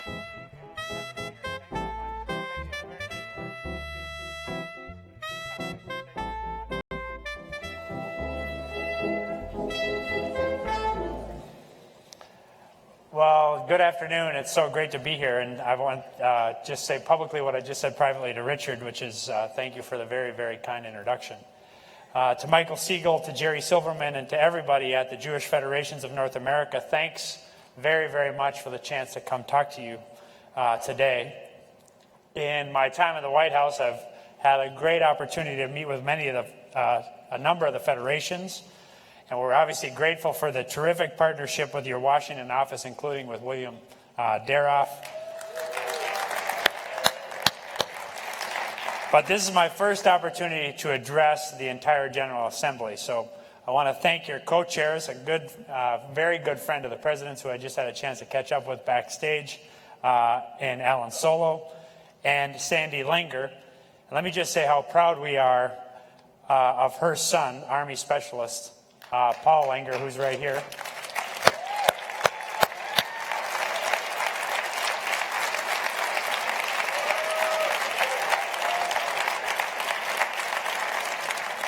So a special thank you and a shout out for how proud we are of him and for all of our extraordinary men and women in uniform. I want to especially acknowledge the hundreds of college students that have joined here from across the country.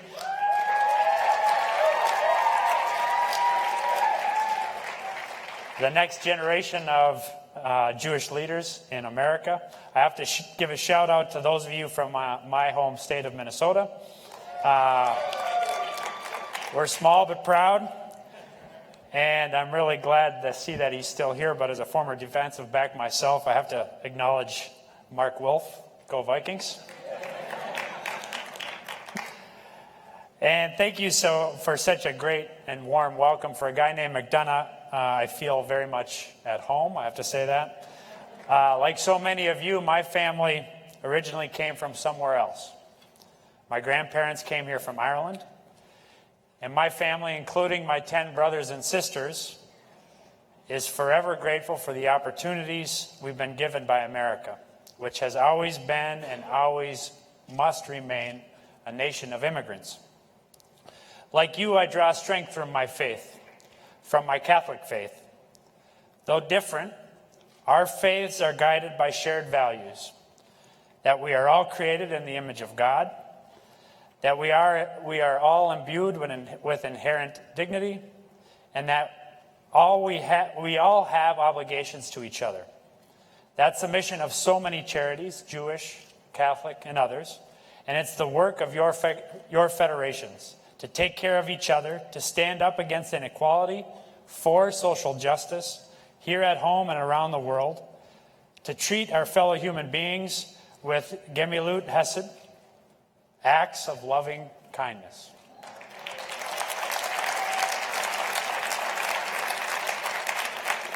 I'm proud to serve a president who shares these values because they've shaped his life. President Obama has spoken about how, as a young man without firm roots, grappling with his own identity, he drew strength from the Jewish experience and the basic idea that everyone deserves a home. He knows that he would not be president without the African Americans and Jewish Americans who marched and sacrificed together for civil rights. He's grateful for the strong support he's always received from the Jewish community, and so including so many of you. He and the First Lady have even made seders a White House tradition, all of which has led some to call him our first Jewish president. So I guess that makes me his shamus. And I will admit that some of the policy debates I've been a part of are Talmudic. In the words of an old Irish saying, it can make me feel a little mashugana. But I believe that public service is a noble calling. It's an opportunity to put our values into action. And guided by the values we share, we can be proud of the progress we've made as Americans and the steps we're taking to reduce inequality and promote social justice. We believe that everyone who is willing to work hard should have the opportunity to work and to provide for their families. Under President Obama, we've now seen 68 straight months of private sector growth. Our businesses have created more than 13.5 million new jobs. The unemployment rate has been cut in half, down from a high of 10 to 5%. And there are more job openings today than there have been in decades. That's our values in action. We believe that if we're going to reduce, we believe that if we're going to reduce economic inequality and create more opportunity, we have to boost wages of American workers and do right by their families. That's why the president has called for an increase in the minimum wage. It's why he'll keep fighting for paid family leave, for paid sick leave, and to eliminate the gender pay gap, because women deserve equal pay.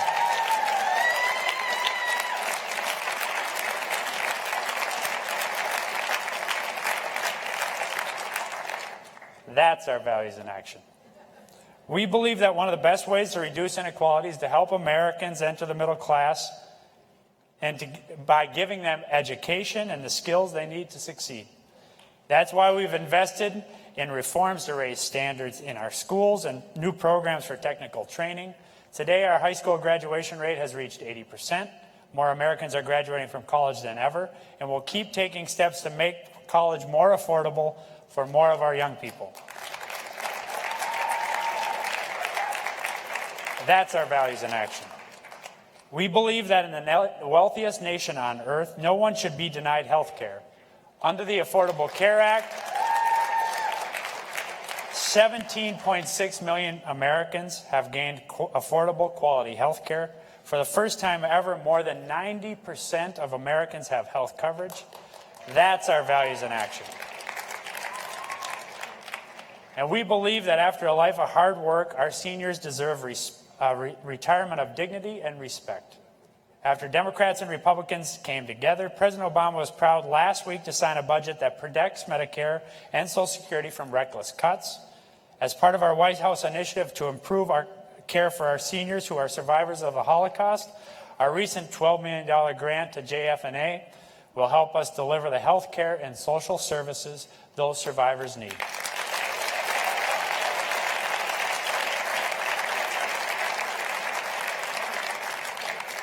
Likewise, the $60 million compensation fund created with France will finally begin paying out claims to Jews deported from France during the Holocaust, including survivors here in America.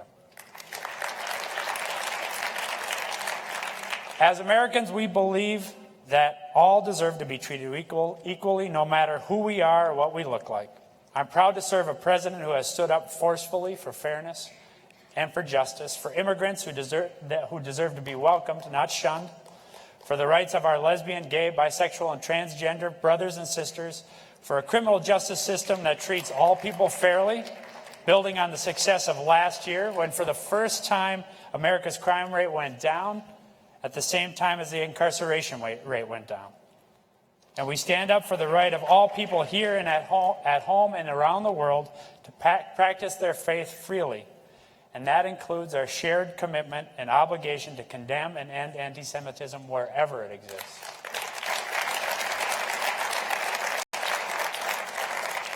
Perhaps nowhere do you see our shared values at work more than in our strong support for the state of Israel and its security.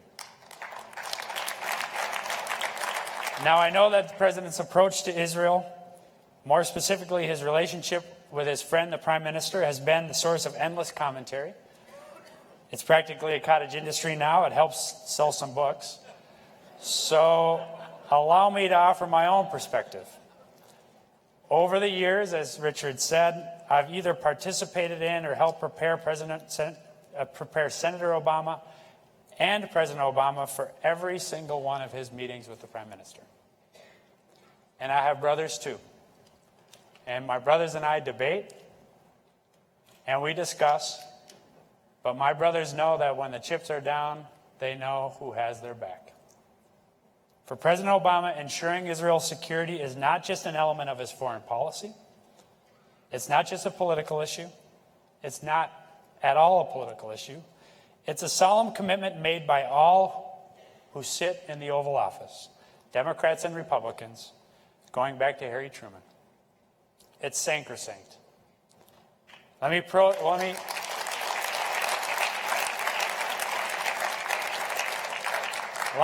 quote the President directly.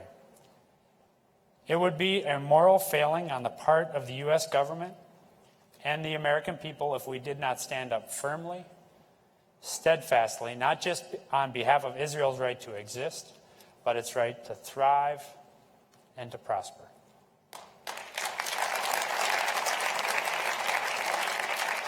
President Obama reaffirmed that commitment during his meeting yesterday with Prime Minister Netanyahu. I'm pleased to announce that the President will do so again when he hosts Israeli Prime Minister Rivlin next month. I know you've heard from the Prime Minister earlier, and he acknowledged that security cooperation and a friendship between our countries is unprecedented. Under President Obama, we've provided more than $20 billion in foreign military financing to Israel.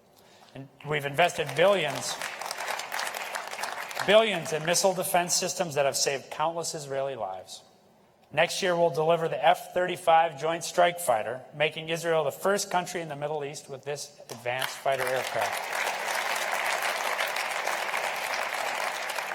And as a result of the major resupply package that the President authorized this year, Israel will be guaranteed some of the most advanced military equipment in the world for years to come.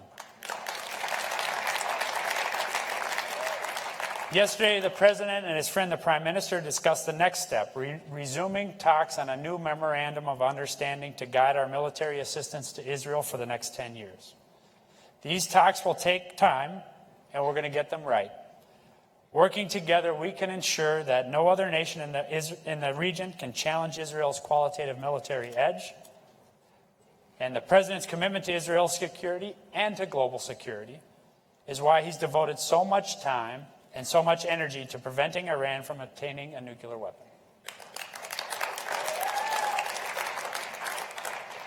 The deal with Iran sparked intense debate in the country and in the American Jewish community in particular.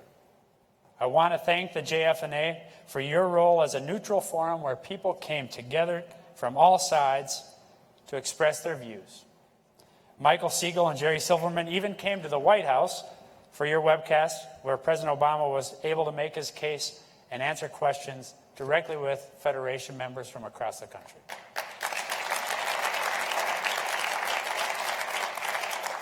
In that webcast, the President emphasized that the bonds between the United States and Israel are not just political ties or a relationship between nations.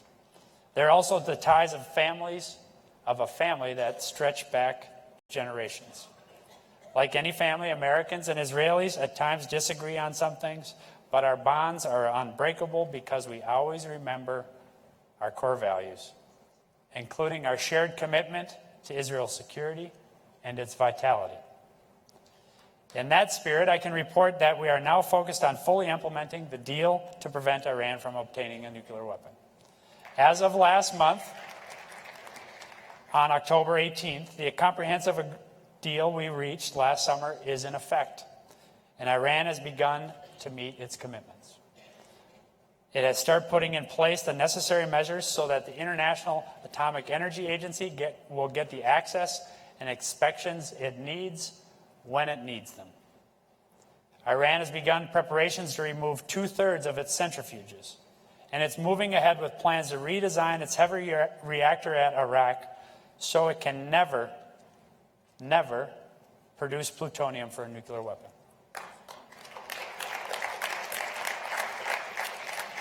When this deal is fully implemented, it will cut off every single one of Iran's pathways to a nuclear bomb. I also want to point out that Iran has not yet received any additional sanctions relief under this comprehensive deal, and it won't until the IAEA verifies that Iran has completed every single one of the key nuclear steps required. As President Obama and Prime Minister Netanyahu discussed yesterday, the international community must work together to ensure Iran's full implementation of its commitments. We're going to be vigilant. And if Iran violates the deal over the next decade, we can snap sanctions right back into place. This nuclear deal, of course, does not remove our many other concerns about the Iranian government. Iran still unjustly holds journalist Jason Rezaian, Pastor Saeed Abedini, and former U.S. Marine Amir Hekmati. We continue to call on Iran to release these detained Americans, to reunite them with their families, and to work with us to find Robert Levinson, who is still missing. And we are not going to stop working until we bring these Americans home and unite them with their families.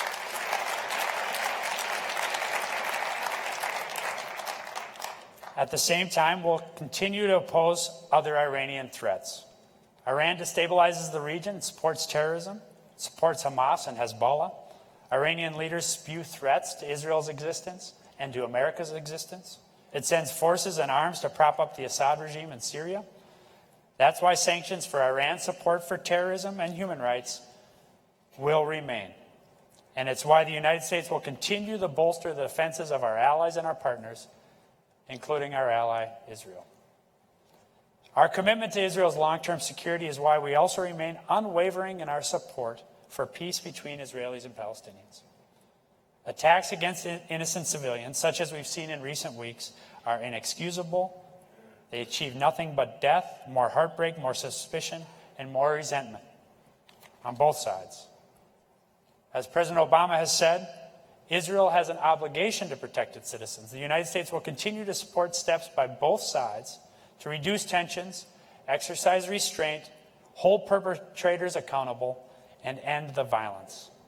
As we have made clear, Palestinian leaders must strongly oppose any incitement to violence.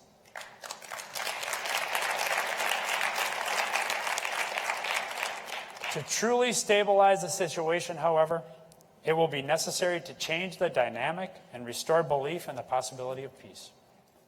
It will be critical for both sides to demonstrate with concrete actions and policies a genuine commitment to a two-state solution, which we believe is absolutely vital, not only for peace between Israelis and Palestinians, but for the long-term security of Israel as a democratic and Jewish state at peace with its neighbors.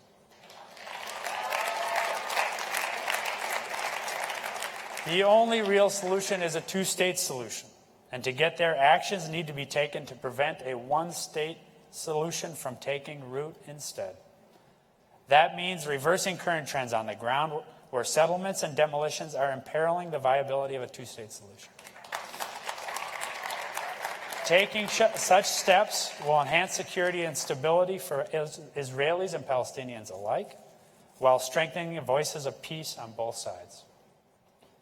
As the President has said, the borders of Israel and an independent Palestine should be based on the 1967 lines with mutually agreed swaps.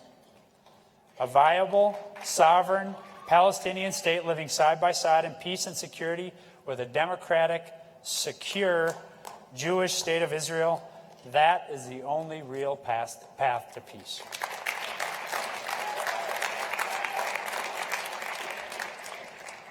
In closing, I want to draw our attention to another challenge where our shared values are already and can continue to make a difference, a life-saving difference.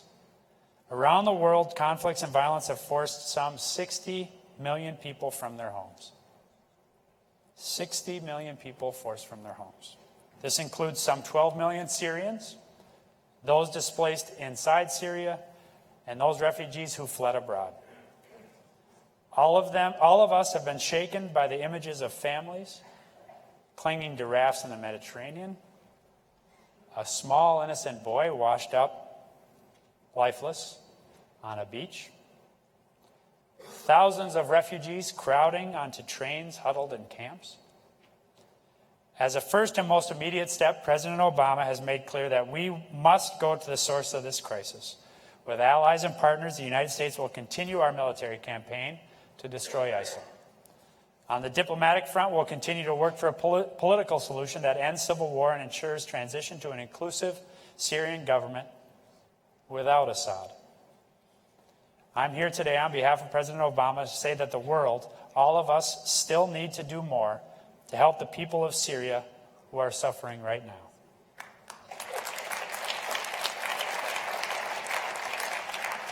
More nations need to step up with aid. The United States is the largest donor of humanitarian assistance to the Syrian people, having contributed more than $4.5 billion. Others have made significant contributions as well. But the United Nations appeal for Syria still only has less than half of the funding that's needed. Less than half of the funding that's needed. This will be on the G20 agenda next week in Turkey, and the President will have a message that says all the wealthiest nations in the world, including the United States, can and must do more to help. More nations need to accept more refugees. Jordan and Lebanon are bearing a heavy burden. Turkey is hosting more than 2 million refugees.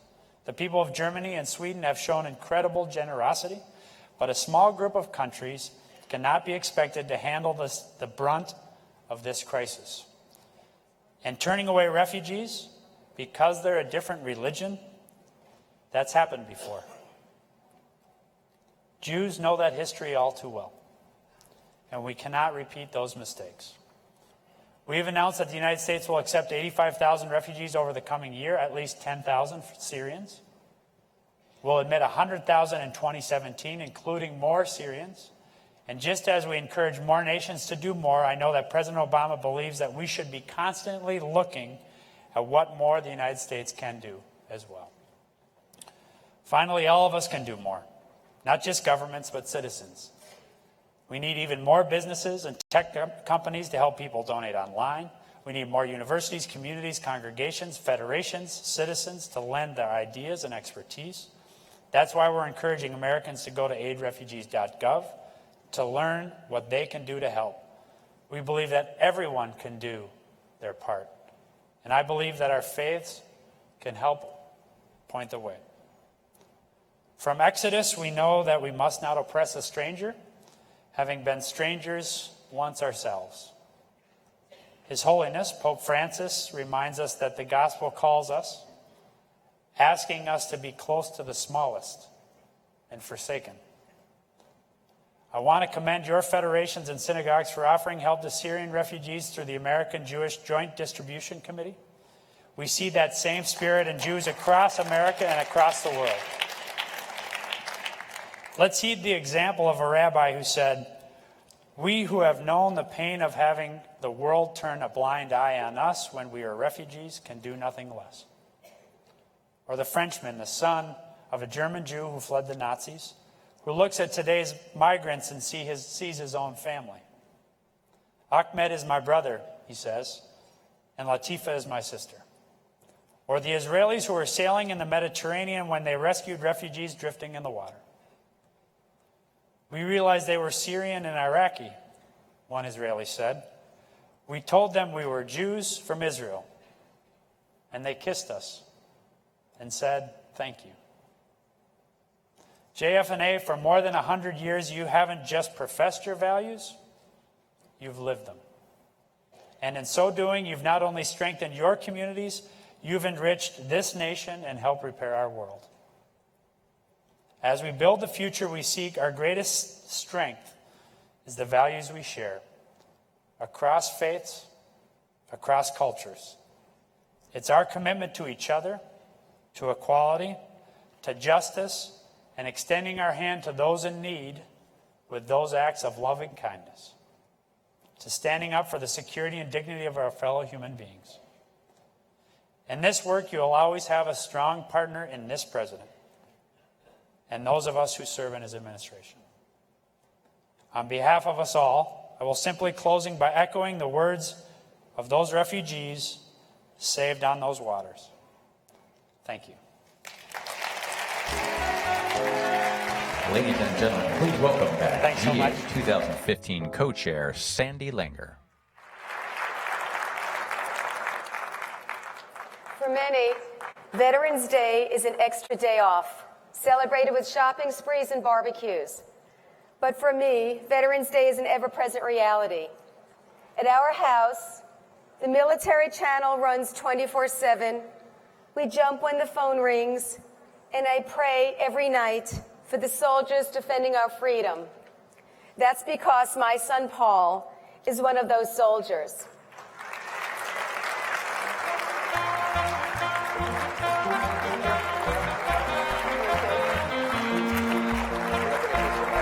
Not yet.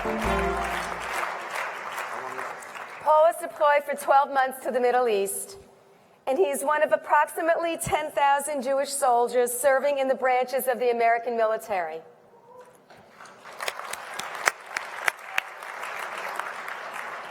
For a military mom, it's easier now to communicate than it was 10 years ago. FaceTime and Skype allowed us to not only hear his voice, but to see him as well. But sometimes when he calls, alarms go off in the background and he has to go. The line goes dead, and we hold our breath until the next time we can hear his voice. This is daily life, not just for me, but for so many other moms, dads, sisters, brothers, children, and friends. So now I want to celebrate someone I'm so proud of, someone who represents our past, our future, our nation, and today represents all American and Canadian men and women in uniform, my son, U.S. Army Specialist Paul Langer.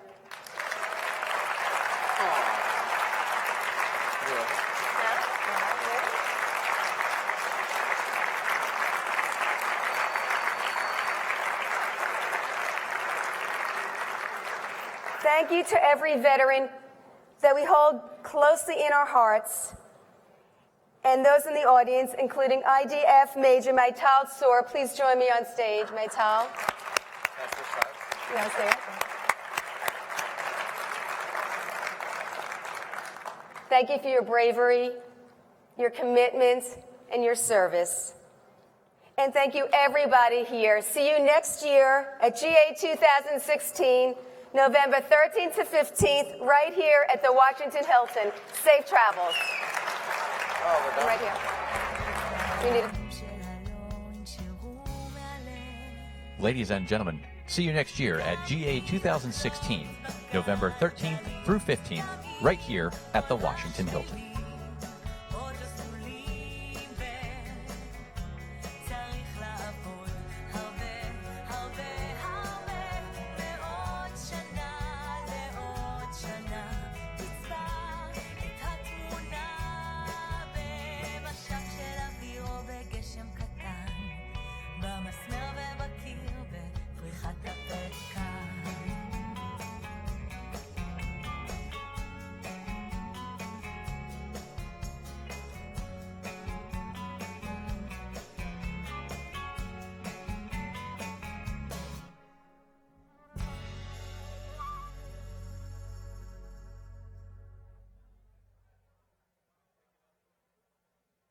לקחת